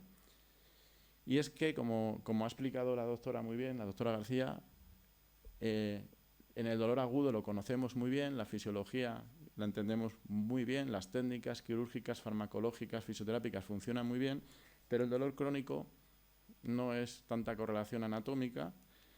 El dolor crónico no es un dolor agudo mantenido en el tiempo, y esto ya lo decía John Bonica, el padre de la medicina del dolor en sus últimos años de vida. El mayor error de mi vida ha sido tratar el dolor crónico como un dolor agudo mantenido en el tiempo. Y el problema es que nosotros tratamos igual lo agudo que lo crónico, y ahí está el fallo. Muchas veces utilizamos las mismas técnicas. Sí, en fisioterapia te viene un hombro que está mal, le haces técnicas y luego lo mueves, sea agudo o sea crónico, ¿no? Y en las otras disciplinas también. Y este es el tema, que la fisiología ha cambiado mucho en los últimos años y que es necesario poder actualizarlo. Se ha abusado también mucho de la teoría de puerta de entrada del asta posterior como centro modulador, y tuve la suerte de estar hace unos cuantos años, décadas, con el doctor Wall, y decía que su teoría de puerta de entrada solo sirve para ciertos dolores nociceptivos, lo decía él al final de sus años de su vida. Entonces, también se ha demostrado en los últimos años estudios que el sistema inhibitorio cortical directo puede cambiar esa teoría de puerta de entrada. Se ha demostrado que tenemos distintos niveles de modulación, no solo el asta posterior, sino que hay otras zonas, núcleo de Rafe, sustancia reticular, bueno, no voy a meter con este tema, la sustancia periductual que ha contado la doctora, pero el director de orquesta es también el sistema inhibidor cortical directo, desde corteza orbitofrontal están ahí los precursores, y muchas veces hemos intentado modular el dolor solo desde el asta posterior, que es como si en un ejército quisiéramos que dominara la guerra el cabo, cuando verdaderamente el que la tiene que dominar es el general, ¿no? Entonces esto también en los últimos años ha cambiado muchísimo y nos hemos centrado mucho en el asta posterior cuando hay otras cosas más potentes, más importantes y que otros países están aplicando, porque se ha demostrado que no hace falta que se active un nociceptor periférico para que tengas dolor. La doctora Herta Flor el año pasado publicó un artículo en la revista Nature muy interesante donde vio que activando de manera cognitiva áreas cerebrales podía provocar dolor en el cuerpo, es decir, no hace falta que se activen solo receptores. Este es un tema que la neurociencia está cambiando muchísimo todo este tema y que tenemos un poquito que actualizar. Mecanismos top-down. Y todo este tema tan matemático que nos han contado de que las fibras tal llevan el tacto, las fibras tal cual, está claro que las fibras hay, fibras A, fibras delta, toda la clasificación, las fibras C polimodales, pero en los últimos años aquí también ha habido mucho cambio. Se ha demostrado que este tema de que cada una tenga el tacto, otras tengan y tal, no son sensores terminales y cada fibra puede llevar distintas sensibilidades, y aquí también la neurociencia aporta mucho en los últimos 3-4 años. Incluso ya Belmonte en 2008 de Alicante demostró que aquí hay gran variabilidad y que esto de que tratemos con tal sustancia o con tal intervención para parar y bloquear esta, pues en dolor nociceptivo sí funciona, pero en dolor crónico es mucho más complejo, ¿no? Y a todo esto hay que también meterle, como ha dicho la doctora, toda la complejidad e interacciones de los sistemas nerviosos, que trabaja muy coordinado con el sistema inmune. Incluso en Inglaterra, en Manchester, hay una unidad de dolor que se llama unidad de dolor neuroinmune, muy interesante, porque hablan de toda esta interacción de sistema nervioso, sistema inmune. Nosotros solo nos vamos a tratar el sistema nervioso cuando es fundamental tratar todos los mecanismos de protección implicados en el organismo, tanto el musculoesquelético como el vegetativo, como el sistema inmune, como el sistema nervioso y el eje hipotálamo hipofisario, porque todo está implicado en el tratamiento de dolor. Y así lo refleja la última definición de la IAPS, como ha explicado muy bien la doctora, que es una experiencia sensorial, pero por factores biológicos, psicológicos y sociales está influenciada, ¿no? Y aquí muchas veces solo hemos tenido lo biológico como meta, ¿no? El dolor y la nocicepción son fenómenos diferentes. Hemos abusado de tratar solo la nocicepción. El dolor se aprende, como muy bien ha dicho la doctora. Bien, y muy importante, aquí el dolor tiene un papel adaptativo en la mayoría de las ocasiones. Cuando tienes dolor es normal, que te duele, tienes una apendicitis, si no tuvieras dolor pues te entraría peritonitis, tienes riesgo de muerte, si te quemas y no lo notas pues también tienes riesgo de infección, ¿no? El dolor es un mecanismo adaptativo buenísimo. El problema no es si se produce o no esa sensibilización, el problema es si esa sensibilización es adaptativa o maladaptativa. Que ahí está el kit de por qué quitaron el tercer mecanismo como sensibilización central, porque la sensibilización central es un fenómeno natural, normal, fisiológico, que todavía no se ha podido medir en humanos. Esto hay un artículo que acaba de salir hace un mes sobre este tema, y claramente se demuestra que siempre podría ocurrir, pero siendo adaptativa estaría bien. El problema es cuando es maladaptativa, y ahí es donde deberíamos de trabajar. O sea, que el dolor adaptativo tiene su repercusión, el dolor maladaptativo es el que verdaderamente deberíamos de trabajar, y los procesos fisiológicos maladaptativos, que verdaderamente serían los que tendríamos que trabajar. Y la última definición y clasificación del dolor también incide mucho en el abordaje funcional. Está relacionada esta definición con la clasificación internacional de discapacidad. No es cuánto tengas, sino cuánto seas capaz de hacer. Eso es lo más importante en el tratamiento del dolor, ¿no? Y el enfoque funcional ahí es lo más importante. En los últimos años, con el avance de la neurociencia y el dolor, sobre todo aquí Rafael Yuste, con su proyecto BRAIN en Estados Unidos, desde la época de Barack Obama, han visto cómo a nivel central, a nivel cerebral, en su proyecto BRAIN, el dolor tiene un papel muy importante a la hora de tratar el dolor. Entonces, y muchas veces se nos olvida. Y aquí tienen ustedes a Arden Patapoutian, que es Premio Nobel de Medicina del año 2021, junto a David Julius, ¿vale? Y que habla claramente de este papel del cerebro en el tratamiento del dolor, ¿no?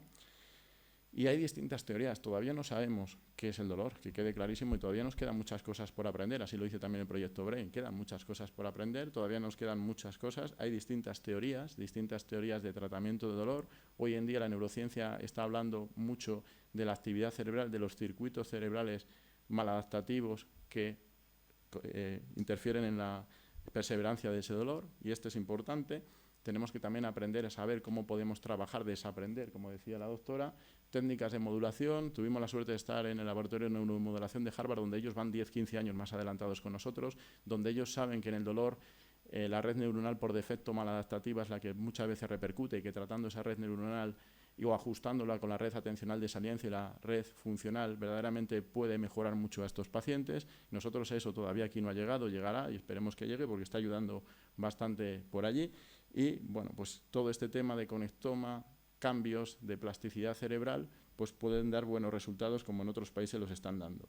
Y también quiero hacer aquí una crítica, porque ahora estamos muy confrontado el modelo biomédico imperativista, que todo lo había centrado en los tejidos, a un modelo solo del cerebro, que si nos vamos a otro bando, siempre nos cambiamos de un lado para otro, nos damos como un bandazo en todos los sectores, y el médico también.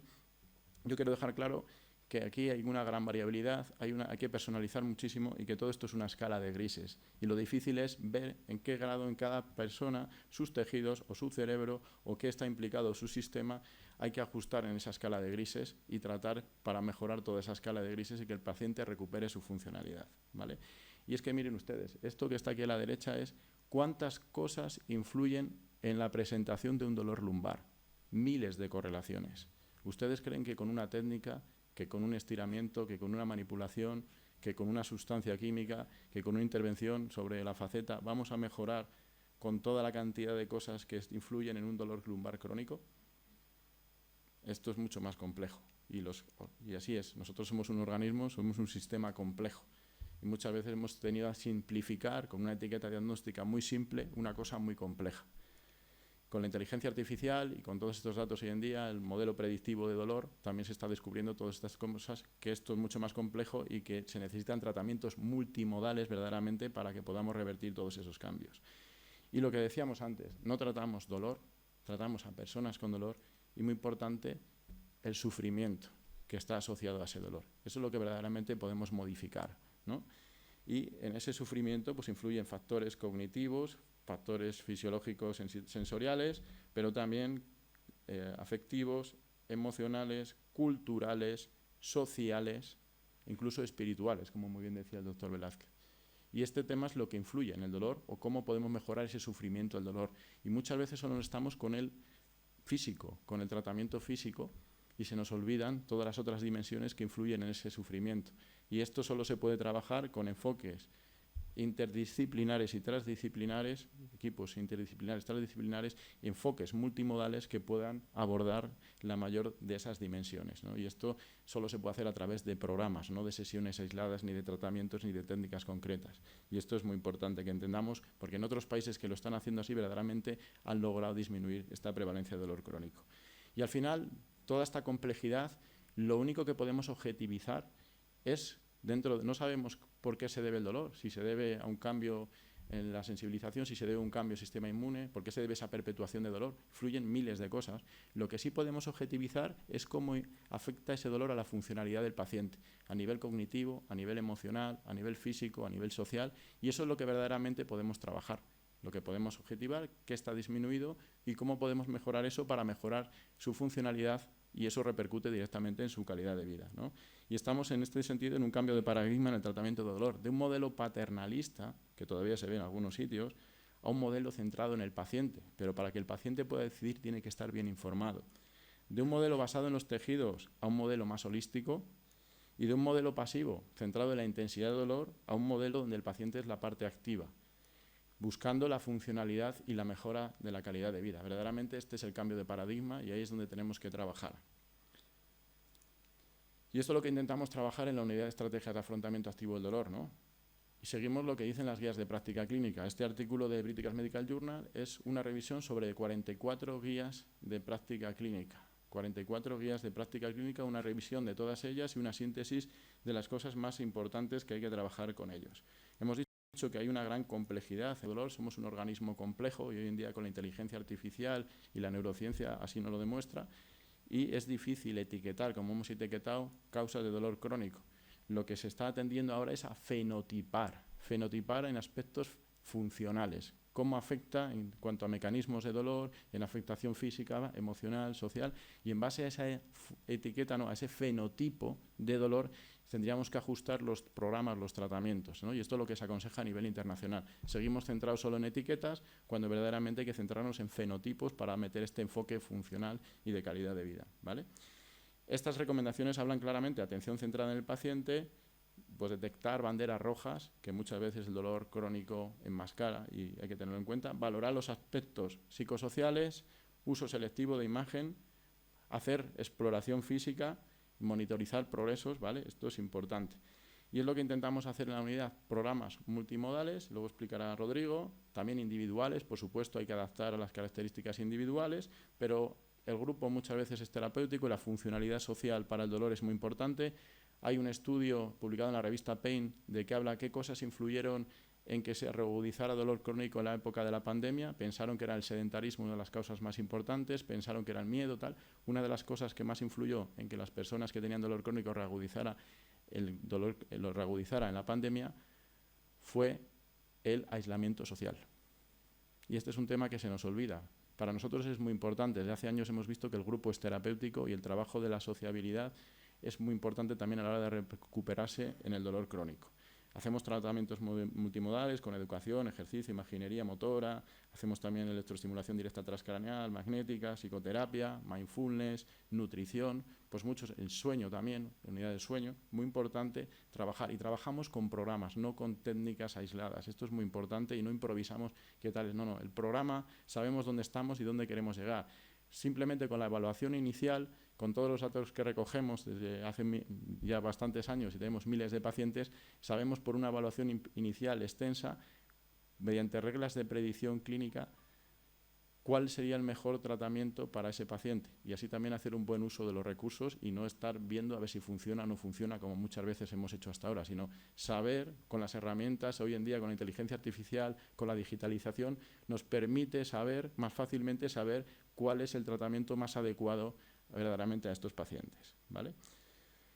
Y este es el tema, que nosotros trabajamos en base a capacidades funcionales. Hacemos fenotipo dependiendo de las capacidades funcionales que valoramos.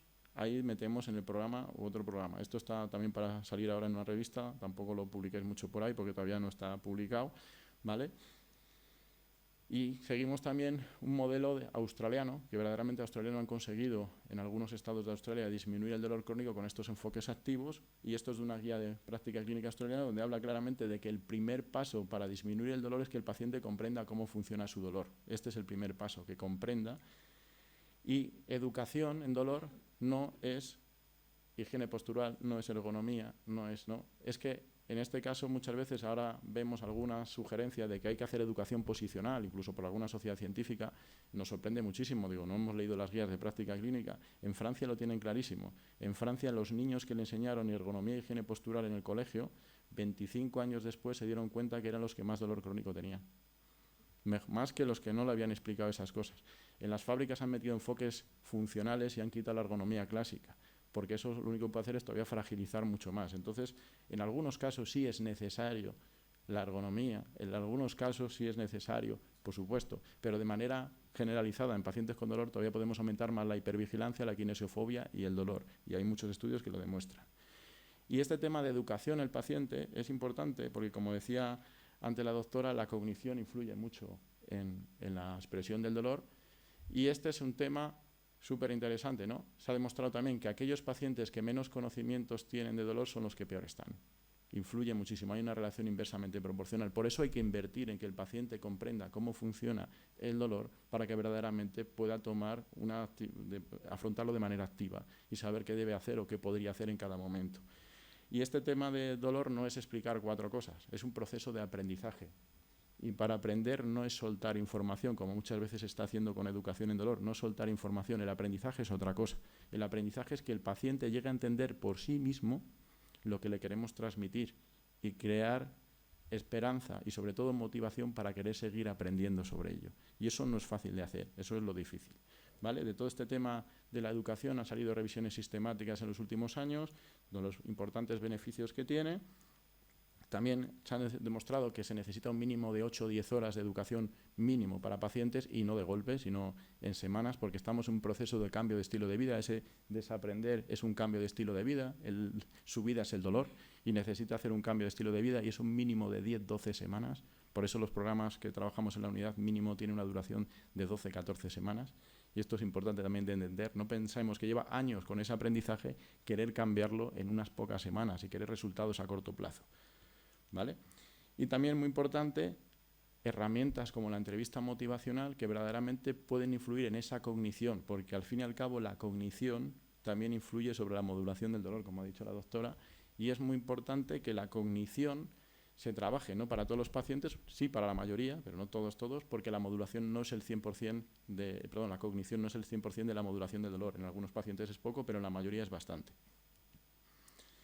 Y también la revisión de guías de práctica clínica recomiendan la actividad física, el ejercicio físico, pero aquí mucho cuidado. Bueno, en primer lugar, si tuviéramos un fármaco que nos diera todos los beneficios que tiene el ejercicio físico, pues todos teníamos mínimo 3 pastillas al día, ¿vale? Y esto es súper importante. En los últimos años se ha visto lo importante que es el ejercicio físico, todo lo sabéis por experiencia propia. Y no solo es eso, es que también el ser sedentario, el no volver a hacer ejercicio, que es lo que le pasa a la mayoría de los pacientes con dolor crónico complejo, que no vuelven a hacer ejercicio, aumenta incluso el sedentarismo, el riesgo de muerte y de enfermedades, de comorbilidades. Los pacientes al final tenemos un círculo vicioso con dolor complejo, que no solo es que tengan dolor, pero es que tienen diabetes, colesterol y tal, y mucho también está provocado por el sedentarismo que le provoca el propio dolor. Entonces es una necesidad imperativa de que esos pacientes vuelvan a moverse y a tener su vida, su actividad física integrada en su día a día. Y es que la importancia de la actividad física, del ejercicio, es mucho. Incluso se ha visto que en los últimos años se habla del rol emergente del órgano, del músculo como un órgano endocrino, exocrino, con la producción de mioquinas, ¿no? Y ha visto que las mioquinas influyen en muchas cosas que ya sabíamos, pero también en la cognición, en la neuroplasticidad, que es lo que tenemos que cambiar, y es fundamental. Incluso hay autores que se atreven a decir que la prescripción de ejercicio físico también se podía, en pacientes con dolor crónico, controlar desde las mioquinas. Bueno, esto ya es para mucho más. Pero el tema es que luego nosotros en la práctica clínica, cuando a un paciente le mandamos a hacer ejercicio, los pacientes tienen más dolor, aborrecen, ¿no? Ya es que me muevo y es que me duele, es que yo no, es que yo lo hago y luego estoy más cansado, es que me duele más, ¿no? Y este es un tema que nos encontramos ahí en nuestra práctica clínica. ¿Qué hay que hacer? Pues bien, en sanos se ha visto que necesitamos un 70% de la frecuencia cardíaca máxima, necesitamos 50% de la ARM para que se produzcan esa liberación de endorfinas que decía la doctora, y es muy importante, pero en sanos. Y estas recomendaciones de la CSM americana pues están más que demostrados. Pero en pacientes con dolor crónico vemos que en muchos de ellos no se produce esa liberación de endorfina, ni de serotonina, de otras sustancias, ni de dopamina. ¿Cuál es el tema? Que el ejercicio le produce incluso hiperalgesia. Y este es un tema muy serio, porque queremos darle a todos los pacientes aquí un recetario de que tienen que hacer sota, caballo y rey. Vuelvo a repetir, en pacientes sanos, 70% de la frecuencia cardíaca máxima, 50% de la RM, tienen muchos beneficios para la salud, no vamos a negarlo. Pero en pacientes con dolor crónico complejo, tiene a veces efectos perjudiciales. Y de esto hay muchos estudios. La fisiología es totalmente diferente. No cojamos y digamos, dé usted aquí y ponga a hacer ejercicio una hojita, porque eso lo único que está haciendo es que aumente todavía más. No pretengamos que gente que no tiene conocimientos de neurofisiología del dolor ni neurobiología del dolor prescriba unos ejercicios de manera sistemática, un recetario, sin que verdaderamente dé respuesta. Porque el primer paso para poder trabajar con pacientes con dolor es ser sanitario primero, por la ley, por muchas cosas, y segundo, saber de neurofisiología del dolor. Y estamos haciendo cosas sin sentido. Estamos haciendo ejercicio por hacer y luego vienen las consecuencias que tenemos en la unidad de afrontamiento con gente que lo primero que tenemos que hacer es quitar el miedo al ejercicio, porque han probado cosas con gente no sanitaria que no tiene conocimientos y que pretende un recetario aplicárselo y lo único que tiene efectos secundarios. Y esto es un tema muy serio. Porque se ha demostrado que el ejercicio en sanos sí produce, vuelvo a repetir, sí produce efectos positivos, pero en gente con dolor puede llegar a producir hiperalgesia. ¿Y qué se ha demostrado? ¿Por qué puede producirse esa hiperalgesia? Por muchas cosas, pero hay una cosa importante, que los factores psicosociales, el miedo al dolor, el catastrofismo, influyen en esa hiperalgesia inducida por el ejercicio. Primer paso, antes de, y esto ya hace años que lo llevamos aplicando, nosotros en los programas no hacemos educación, ejercicio, no. La primera parte es educativa y después ya vendrá el ejercicio. ¿Para qué? Para disminuir todos estos aspectos, para que cuando apliquemos el ejercicio nos aseguremos que no se produzca esta hiperalgesia inducida por el ejercicio. O si se produce, sea menor. Y esto es muy importante. Y este tema también de la prescripción del ejercicio bajo un enfoque biopsicosocial en activo, el contexto también hay que tenerlo en cuenta, no solo biopsicosocial, sino en activo también, es muy, muy importante. Y por supuesto también a la hora de prescribir ejercicio hay que saber qué mecanismos de dolor están implícitos, porque no es lo mismo un dolor neuropático, disruptivo, con mecanismos periféricos que con uno central. Y la mayoría de los pacientes con dolor complejo suelen tener un mecanismo mixto. Por tanto, también hay que ver a la hora de prescribir cuál es el más prevalente, cuál es el más indicado, y para eso, vuelvo a repetir, hay que conocer muy bien de neurofisiología y hay que saber muy bien de ejercicio, no solo hacer por hacer, ¿vale? Y de este tema también, que está estudiándose ahora mismo, la inflamación de bajo grado en dolor crónico, la neuroinflamación, sistema inmune, sistema nervioso que trabaja, el propio ejercicio físico se ha demostrado que puede tener efectos muy positivos. Pero cuidado, y ya nos empezamos a encontrar en la unidad de afrontamiento pacientes que han sido atletas de alto rendimiento o personas con mucha afición hacer todos los fines de semana carreras, trail, y lo vemos todos los días, pues a medio y largo plazo se ha demostrado que eso puede influir de manera negativa, como pueden ver ustedes a la derecha del todo. El entrenamiento excesivo, agudo y mantenido en el tiempo puede tener efectos perjudiciales sobre el sistema inmune. Estamos viendo pacientes de este tipo que se han pasado durante años haciendo todos los fines de semana algo o metiéndose todos los meses una ultramaratón o una maratón, y al final le estamos viendo con fatiga y dolor crónico, y gente joven. Mucho cuidado, porque también tenemos que educar en este sentido, ¿no? No es todo ejercicio es bueno. Sedentarismo es malo, pero el ejercicio además, como hay mucha gente enganchada hoy en día, está produciendo efectos y va a producir todavía mucho más, ¿vale? Y todo este tema del estrés oxidativo, por aquí alguno se ríe,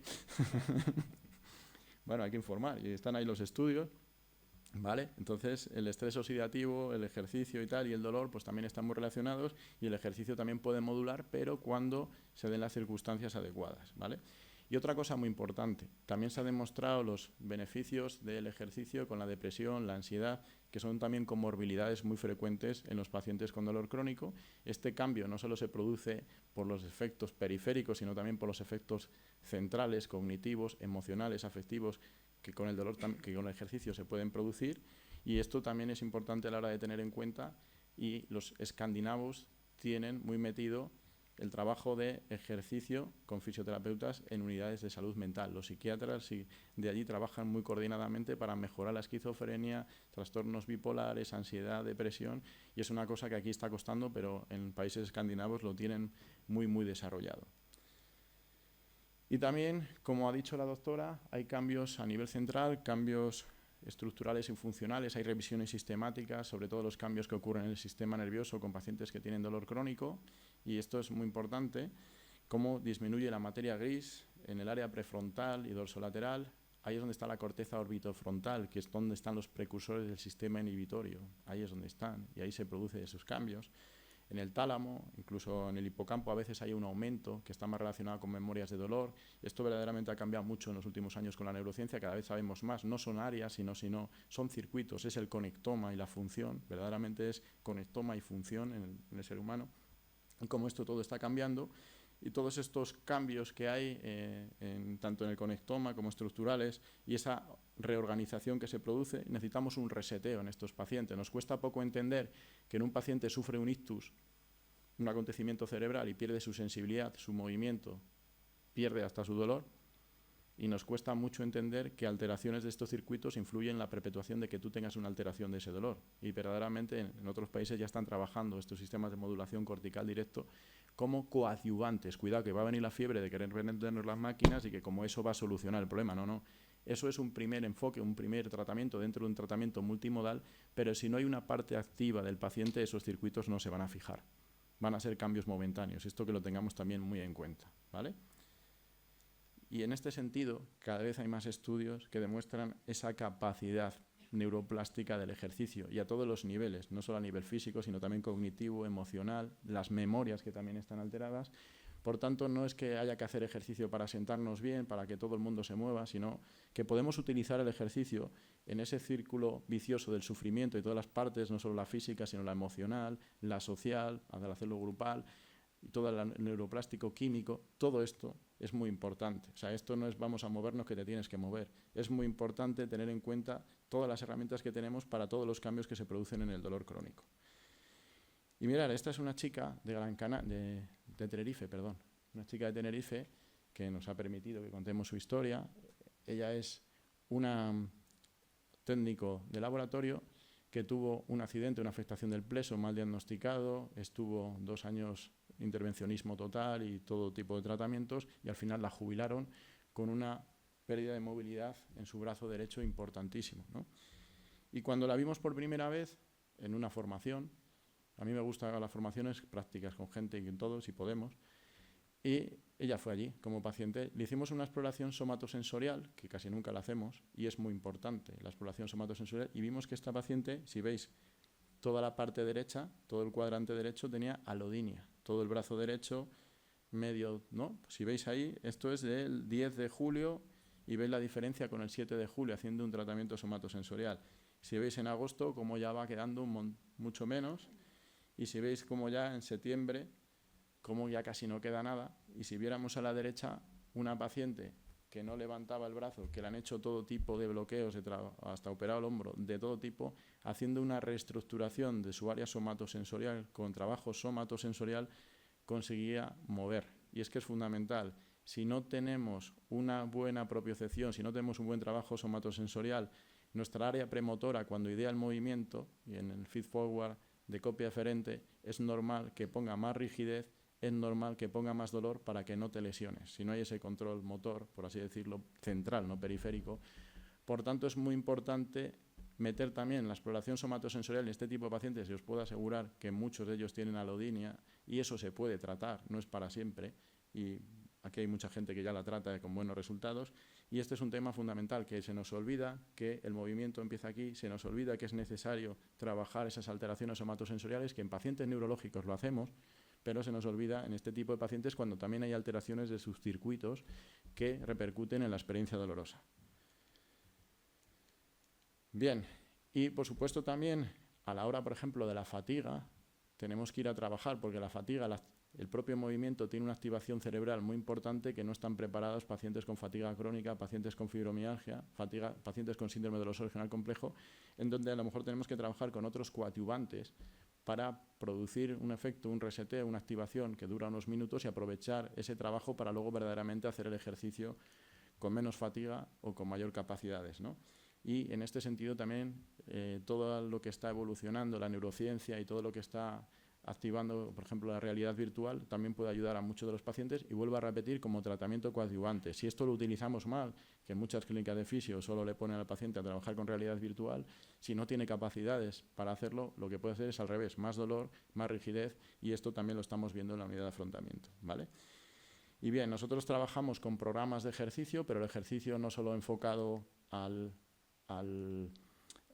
lo físico, a la condición física, que eso es un error, sino ejercicio trabajado también a la neuroplasticidad, y donde trabajamos un poco todas las funcionalidades física, emocional, social, el contacto físico, otras cosas en este tipo de pacientes que se encuentran con un sufrimiento y un aislamiento muchas veces muy importante, ¿vale? Y en este sentido, la EFIC, la filial de la Asociación Internacional para el Dolor, este año ha hecho unas recomendaciones sobre evitar el sedentarismo y el ejercicio físico. Acaban de salir hace unos meses, y interesante, porque una cosa que llevábamos nosotros aplicando en los programas, que era que no pasaba a ningún paciente a hacer ejercicio hasta que no estuviera en una fase de preparación para la acción, una fase de cambio, pues hoy son las indicaciones de la IAPS, bueno, de la FIC, que habla claramente que no podemos darle a nadie una hojita para hacer ejercicio, no le podemos promover que haga ejercicio si verdaderamente no se encuentra en una fase de preparación para el cambio. Y esto parece una tontería, pero es muy importante, porque si a esos pacientes, antes de estar en esa fase de cambio de estilo de vida, se le aplicamos ejercicio y tal, pues puede ser que no dé los resultados que tiene que dar, ¿vale? Entonces, este es el artículo, si lo quieren coger ustedes, están abierto, tiene un montón de recomendaciones muy interesantes, ¿vale? Y algunos de los autores hemos tenido la suerte de trabajar con ellos. Por ejemplo, aunque no hemos trabajado con ella, está Bruna Foulen, que es la presidenta de la EFIC, que es una fisioterapeuta. A nivel europeo, los fisioterapias sí están ocupando cargos en la gestión del dolor, de la Asociación Internacional para el Dolor en Europa, lo lleva una fisioterapeuta, y aquí verdaderamente los fisios hemos estado un poco alejados de donde teníamos que estar, pero bueno. Y lo más importante, lo que intentamos aplicar es una medicina basada en valor. Ahora se habla de medicina basada en la evidencia. Hasta ahora se ha hablado de medicina basada en la evidencia. La medicina basada en la evidencia era lo que el paciente quería, la experiencia del profesional y lo que decían las guías de práctica clínica, ¿no? Bueno, hoy en día no es lo que el paciente quiera, sus preferencias, sino es una atención centrada en el paciente. Para decidir tiene que estar informado, como he dicho anteriormente. Segundo, no es lo que quiera el profesional, sino la experiencia ética que se pueda tener, lo que dicen las guías de práctica clínica. Y muy importante, la cuarta pata de esta medicina basada en valor, fisioterapia basada en valor, es la costo-efectividad. Muchas veces se están aplicando a pacientes directamente intervencionismos sin haber pasado por lo que dicen las guías de práctica clínica, con unos tratamientos más costosos y a veces con algún efecto secundario, que muy esporádicamente, por supuesto, que no vamos a generalizar, cuando a lo mejor sería al revés, que el paciente empezara primero con los enfoques de primera línea de tratamiento con enfoques activos, y si no mejorara, por supuesto, tendría que ir a otro tipo de enfoques, ¿no? Pero a veces el sistema está al revés, ¿no? Entonces, bueno, y este tipo de medicina basada en valor, los ingleses ya llevan años intentando hacer con este enfoque activo. Este es un estudio con 753.450 pacientes. Vieron que aquellos pacientes que tenían dolor lumbar, el hecho de meterle ejercicio, de meterle educación, pues con ello consiguieron reducir un 65% las cirugías, un 74% las pruebas de imagen, un 68% las infiltraciones y un 63% el uso de opioides. Este es un tema que también ahorra muchos costes, que hemos empezado hablando de la sostenibilidad del sistema, ¿no? Hemos empezado a hablar de la sostenibilidad y este es un tema para tenerlo. O sea, esto está alineado con la medicina basada en valor y encima también reduce costes. Y no se nos olvide que nosotros como sanitarios somos agentes de salud. Somos agentes de salud y en los principios de la atención primaria también están ahí. Nosotros tenemos que promover que el paciente cuide de su salud, que él sea la parte activa del tratamiento, y esto es muy importante, que nosotros tenemos que promover esa salutogénesis, esa alostasis también, no solo la homeostasis, y lo decía Hipócrates, el padre de la medicina moderna en teoría, a ver si lo leemos un poco más todos, porque lo que decía él era eso, buscar, ayudar a que el organismo recupere su homeostasis y cuando la encuentre déjalo que él desarrolle sus capacidades, no mantenerle las cosas por si las moscas, sino al revés, quitarlas para que él desarrolle sus capacidades y su homeostasis y también su alostasis, que esté en contacto con su entorno y que esté bien con su entorno, ¿no? Pues esto es importante, que estos pacientes con dolor no es tratar su dolor, sino tratar su estilo de vida, su sueño, sus hábitos saludables, y hay que promover que ellos también los adquieran y eso también va a funcionar para su dolor, pero también para su salud, ¿no? Y eso es lo más importante. En investigación, pues es muy importante saber trabajar inter y transdisciplinar. Nosotros tenemos estudios con inmunólogos, con gente de genética, incluso ahora con digestivos, un proyecto anti-SIBO, que es un trastorno disfuncional, el SIBO para ellos, y que nos han pedido ayuda para educar. Esto es un tema transdisciplinar, ¿vale? Educacional. Sistema inmune, bueno, estamos trabajando en un montón de cosillas, ¿vale? Pero también ahora mismo la epigenética nos da una herramienta bastante importante y también tenemos estudios de epigenética en COVID y otra serie de sustancias porque los tiros van por ahí, ¿no? De la genética es muy importante. Y en la evaluación de resultados, que antes hablaba aquí el doctor Velázquez, nosotros, los pacientes, tenemos datos desde que entran en la unidad, cuando acaban programas, 6 meses, año, y incluso algunos de 2-3 años, la pandemia nos paró ese estudio, pero es muy importante a la hora de tomar decisiones no llevarnos por nuestras percepciones, parece que mejora, no mejora, no, aquí hay que valorar, una valoración funcional y verdaderamente si eso ha cambiado y si hay recaídas o qué hay, ¿no? Eso es lo que verdaderamente te hace mejorar y es fundamental. Y nosotros lo que hacemos es una investigación pragmática. Es decir, muchas veces no hay conjunción entre el laboratorio con luego lo que te ves en la práctica clínica. No hay mucha gente, mucho universitario que publica con voluntarios, pero luego no te lo encuentras en la práctica clínica. Nosotros no. Nosotros son pacientes y con ellos son los que, si nos lo permiten, trabajamos con sus datos, con sus evaluaciones, analíticas, resonancias funcionales, todo tipo de datos en lo máximo que podamos, para verdaderamente sacar datos para mejorar la práctica clínica diaria, que eso es lo importante. Y esto es mantenido. Y hoy en día con las herramientas, ya lo digo, digitalización, inteligencia artificial, te da mucho juego, ¿no? Y todo es importante, estamos publicando y nos queda mucho por publicar para intentar ayudar, que esto, bueno, pues no es nuestro objetivo principal, tenemos muchas cosas por ahí que no nos da tiempo, pero bueno. Pero lo más importante no son esas publicaciones, lo más importante es las personas que han vuelto a recuperar. Esto no es la panacea, hay pacientes que no mejoran. Es una cosa que se me ha olvidado decir al principio de la sesión, pero los que me conocéis siempre lo digo, o sea, siempre lo digo. No vendemos a vender ningún método, ningún producto, no. Esto no mejora para todos, pero hay un porcentaje muy importante de pacientes que estaban desechados. Por ejemplo, la chica de Tenerife me sorprendió que fui el año pasado y quedé con ella y ya está trabajando en el hospital cuando estaba jubilada. Pues son casos espectaculares, hay otros casos más moderados, pero lo importante no es cuánto dolor tengas o no tengas, lo importante es lo que seas capaz de hacer y que tengas una vida funcional en la que el dolor no sea el protagonista de tu vida. Y mucha gente pues lo ha conseguido. Y de los que no, tenía aquí un vídeo de la unidad, pero luego paso el link porque no me va a dar tiempo, ya me han dicho que hay poco tiempo. Y los que no mejoran son de los que más aprendemos, porque esas crisis que hemos empezado la ponencia con la crisis, pues las crisis a veces son necesarias y hay que aprender de lo que no sabemos, hay que aprender de dónde fallamos para seguir mejorando y todas las crisis también tienen una parte ventajosa, ¿no? Y si no, que se lo digan alguna. Bueno. Quiero dar las gracias a todo el equipo interdisciplinar que trabaja en la unidad, que sin ellos esto no sería posible. Es un equipo muy humano, un equipo muy interdisciplinar, ¿vale? Que ya también no solo está en Valladolid, también está en Burgos, está en Palencia, va a empezar ahora en Ávila, estamos ya formando gente de León, con equipo todo interdisciplinar. Y bueno, también hay en otras experiencias que luego contarán las compañeras, en Extremadura, en Sevilla, en Villena, en Aragón, en Cantabria, en el País Vasco también hay otra unidad. Bueno, pues cada vez hay más comunidades que van teniendo todo este tipo de enfoques, ¿vale? Que no solo es el equipo, sino es toda la primaria, también la hospitalaria, que trabajamos muy coordinados con el servicio de diagnóstico rápido, con el servicio de reumatología, de medicina interna, de neurocirugía, son los que más nos derivan, los de neurocirugía, antes de mirar a ver si podemos, y trabajamos mucho en sesiones clínicas con ello, la unidad de suelo pélvico del hospital. Hay otros servicios que todavía no quieren, bueno, pues poco a poco, cada vez son más, ¿vale? Y toda la atención primaria, ¿vale? Esto es un cambio de paradigma basado en la funcionalidad, pero no solo la física, sino la cognitiva, la emocional, la social. Los programas son costo-beneficiosos, carecen de importantes efectos secundarios y enfoques encaminados al empoderamiento del paciente y estrategias activas de tratamiento, pues son el futuro para un sistema sanitario sostenible, ¿vale?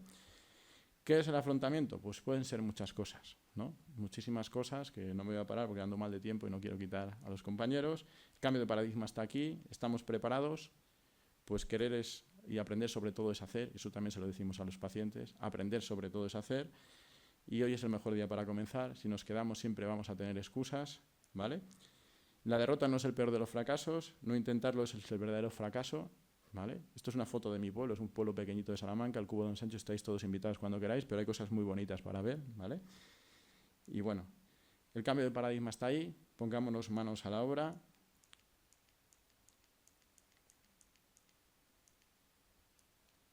Bueno, te unes al afrontamiento activo del dolor y muchas gracias, ¿vale?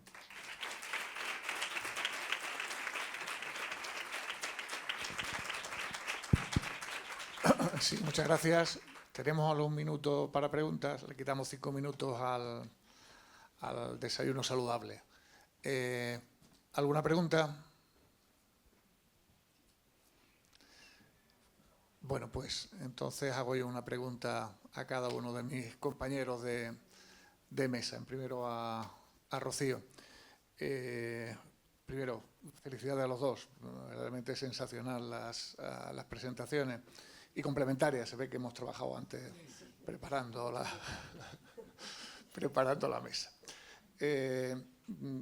Me ha gustado mucho la explicación de la sensibilización central, la neuroplasticidad. Yo creo que eso forma parte de la esencia del dolor crónico. Si no se entiende la neuroplasticidad no lo vamos a entender nunca. Y hay que hacer llegar, quizás, que desde un dolor agudo, maltratado o no tratado, se llega a un cuadro de dolor crónico. Mi pregunta es, si ese dolor agudo es tanto dolor neuropático o dolor nociceptivo, es decir, de cualquiera de los dos tipos de dolor se puede llegar, si no se trata, a un cuadro de sensibilización central y a un cuadro de dolor crónico. Nosotros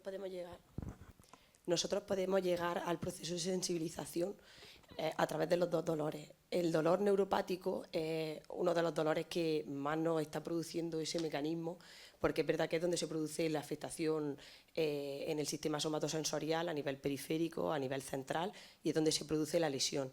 Entonces, ese dolor, cuando no se trata de forma adecuada, sí que puede llegar a producir ese mecanismo de forma mucho más importante.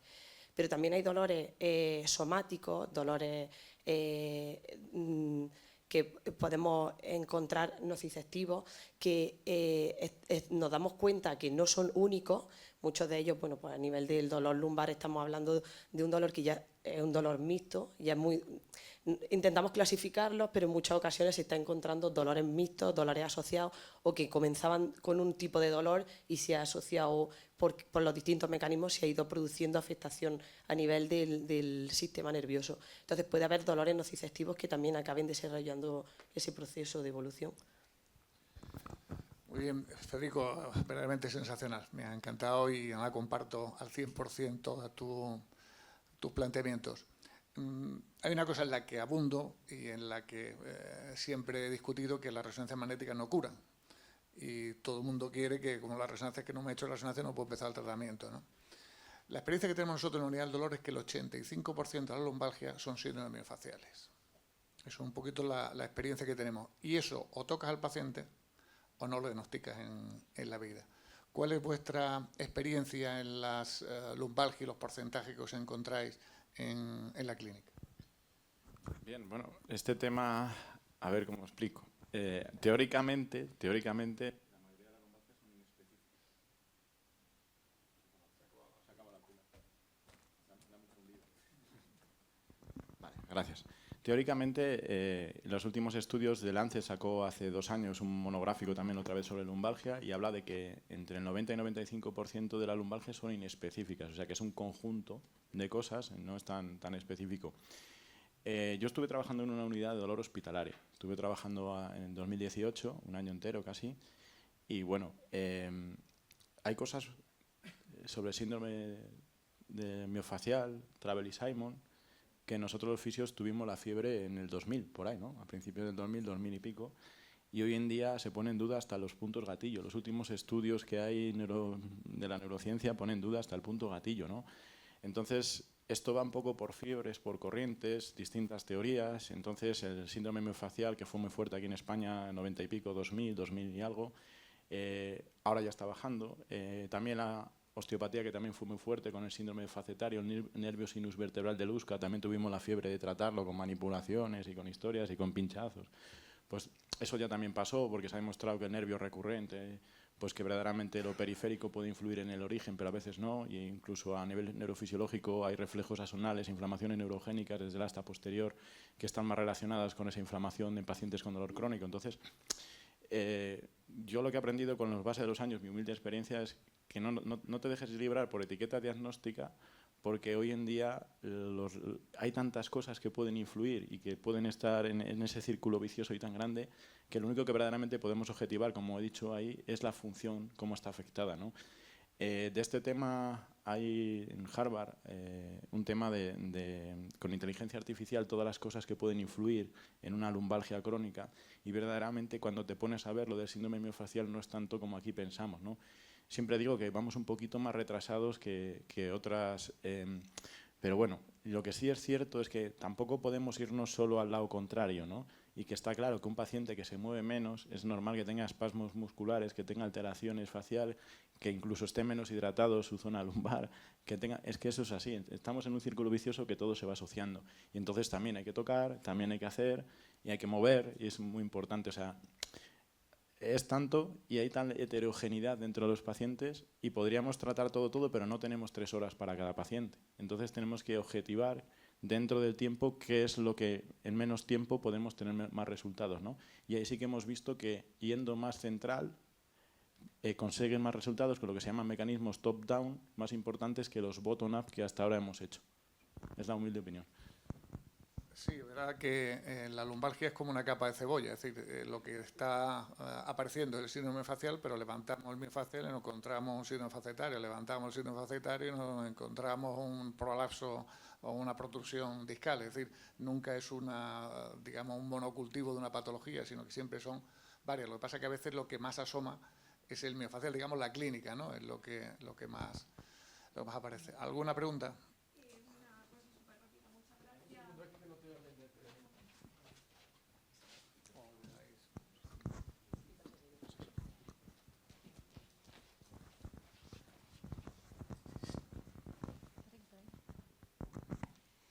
Muchas gracias a los dos.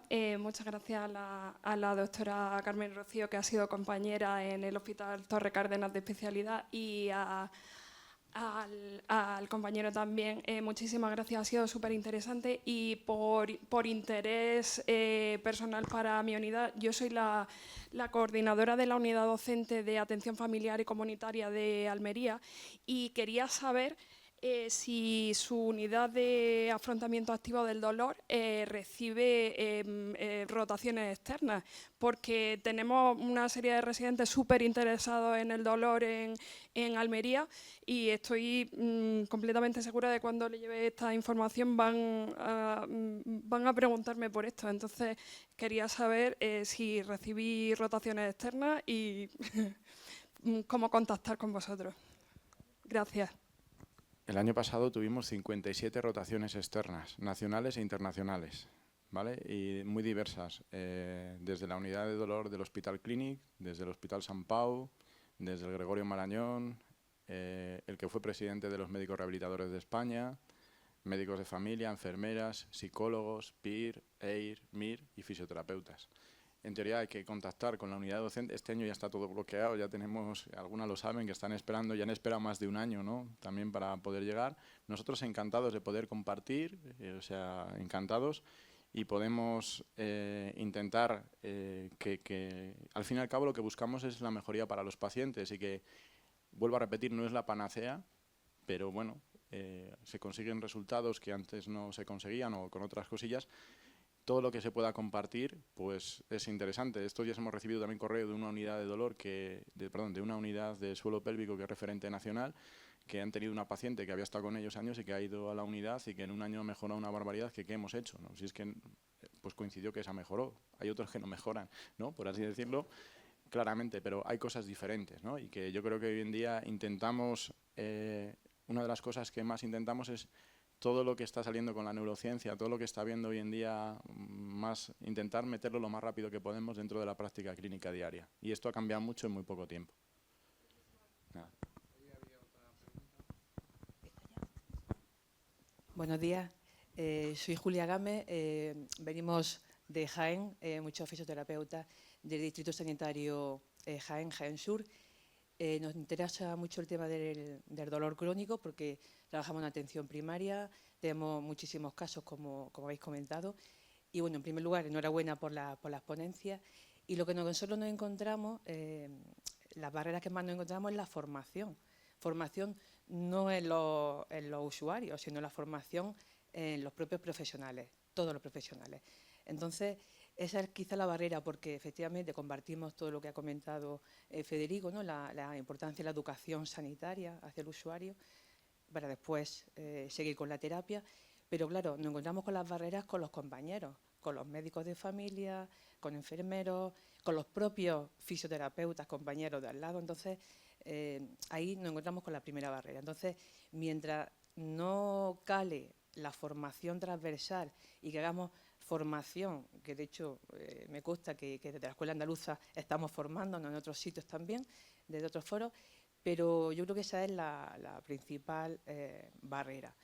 Y luego, bueno, pues muchísimos mitos que todavía no encontramos en los centros de salud y en la sala de fisioterapia, ¿no? Que te viene el paciente, los propios mensajes nocivos que damos los propios compañeros, ¿no? Que todavía se transmite. Entonces, es muy importante, ahora que está en atención primaria, el tema de enfermería escolar, todo el tema de llegar a toda la comunidad, que los fisioterapeutas estemos en todo este tema, que con el tema que has comentado, Federico, de la receta deportiva, ya sabemos el plan que tenemos aquí al lado y que ya hay pilotaje y están ya activos, no solamente pilotaje, de hecho en Jaén creo que ya está. Bueno, entonces era un poco una reflexión, entonces es muy importante. Y luego otra pregunta era si aquí en Andalucía, Federico, hay algún tipo de unidad que se prevé abrir o que sepas. Tenemos mucha ganas. Gracias. No soy de Andalucía, ¿vale? Pero sí sé que hay experiencias de fisioterapeutas de Sevilla, fisioterapeutas que luego van a contar, fisioterapeutas también en Málaga que están trabajando un poquito con enfoque de este tipo de afrontamiento activo, que son experiencias pilotos y que, bueno, que a ver qué pasa poco a poco. Yo lo que sí digo que esto es tan transversal, tan importante que todos estemos en el mismo barco, hay que invertir. Nosotros cuando empezamos, hace ya 14, 15 años, éramos 2, en una unidad no teníamos ni administrativos, o sea, y estuvimos trabajando en el hospital, luego una unidad que no teníamos nada y solo nos acompañaron 6 compañeros de atención primaria, 6. Y poco a poco invirtiendo, pues cada vez son más. Y muy importante, que es que esto es inter y transdisciplinar. Cada vez tiene que haber más disciplinas, cada vez lo estás viendo, cada vez hay más gente de todas las disciplinas que va conociendo, que va viendo y que cada vez demandan más. O sea que paciencia y hay que invertir, a pico y pala. Hoy en día hay también herramientas que hacen que todo llegue más fácil y que la formación también es básica y fundamental. Lo que podamos ayudar de verdaderamente, pues contad con nosotros, siempre lo digo y es que es verdad, o sea, que estamos en todo lo que podemos ayudar y que, bueno, que todo llega a su tiempo. Un cambio también de tratamientos y de historias, se ha visto que son 20-25 años. No pretendamos que en 2-3 años, o sea, que también hay que ser consciente de las realidades, o sea, que bueno, las limitaciones, pero que todo esto va a llevar bastante tiempo. Y que aquí no hay que... El miedo que veo yo es que pasemos del negro al blanco y que demonicemos ciertos tratamientos, que demonicemos ciertos... No, todo lo contrario. Es que, por desgracia, hay pacientes para todos. Por desgracia, los que lo sufren son ellos y nosotros lo único que podemos hacer es trabajar de la mejor manera coordinada para que tengan menos sufrimiento. Yo creo que hay también la conexión entre primaria, que hablaba antes el doctor, en Castilla y León, el médico de familia puede derivar directamente a la unidad. Es que es importante. También... Nosotros tendríamos que trabajar más coordinados y se está trabajando coordinado. Con todos los servicios hospitalarios estamos trabajando coordinados. Al revés, ellos también nos mandan cosas que no ven o no encuentran. No hemos encontrado nada en este paciente, tiene muchísimo dolor y tal. Mirar a ver qué hacéis. Bueno, pues esto también es muy importante, ¿no? Y que tenemos que mejorar los circuitos, no duplicar tratamientos, tenemos que trabajar todos coordinados y al fin y al cabo nos debemos a eso, que el paciente reciba el mejor tratamiento posible.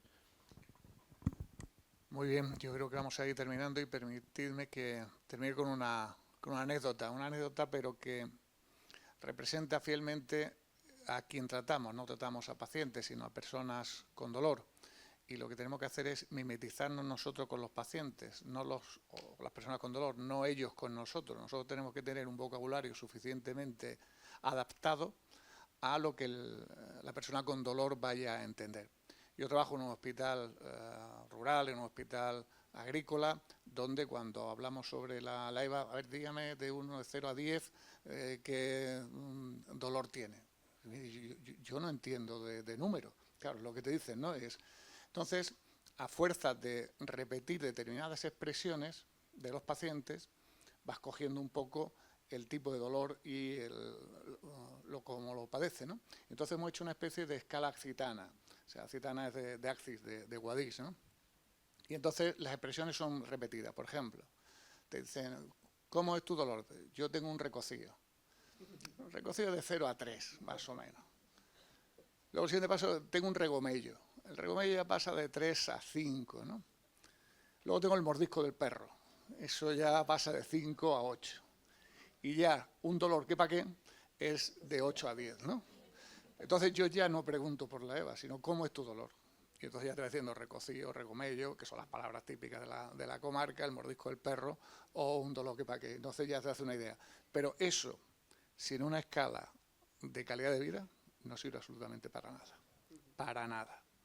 La EVA la hacemos porque dicen que hay que hacerla y porque en la casilla te viene. Pero lo importante es ver luego la evolución de la calidad de vida. Siempre hay una disparidad enorme entre la evolución de la EVA y la calidad de vida. Siempre. ¿De qué me fío más? De la calidad de vida. Pues nada, muchísimas gracias Federico, Rocío, verdaderamente sensacional. Muchas gracias.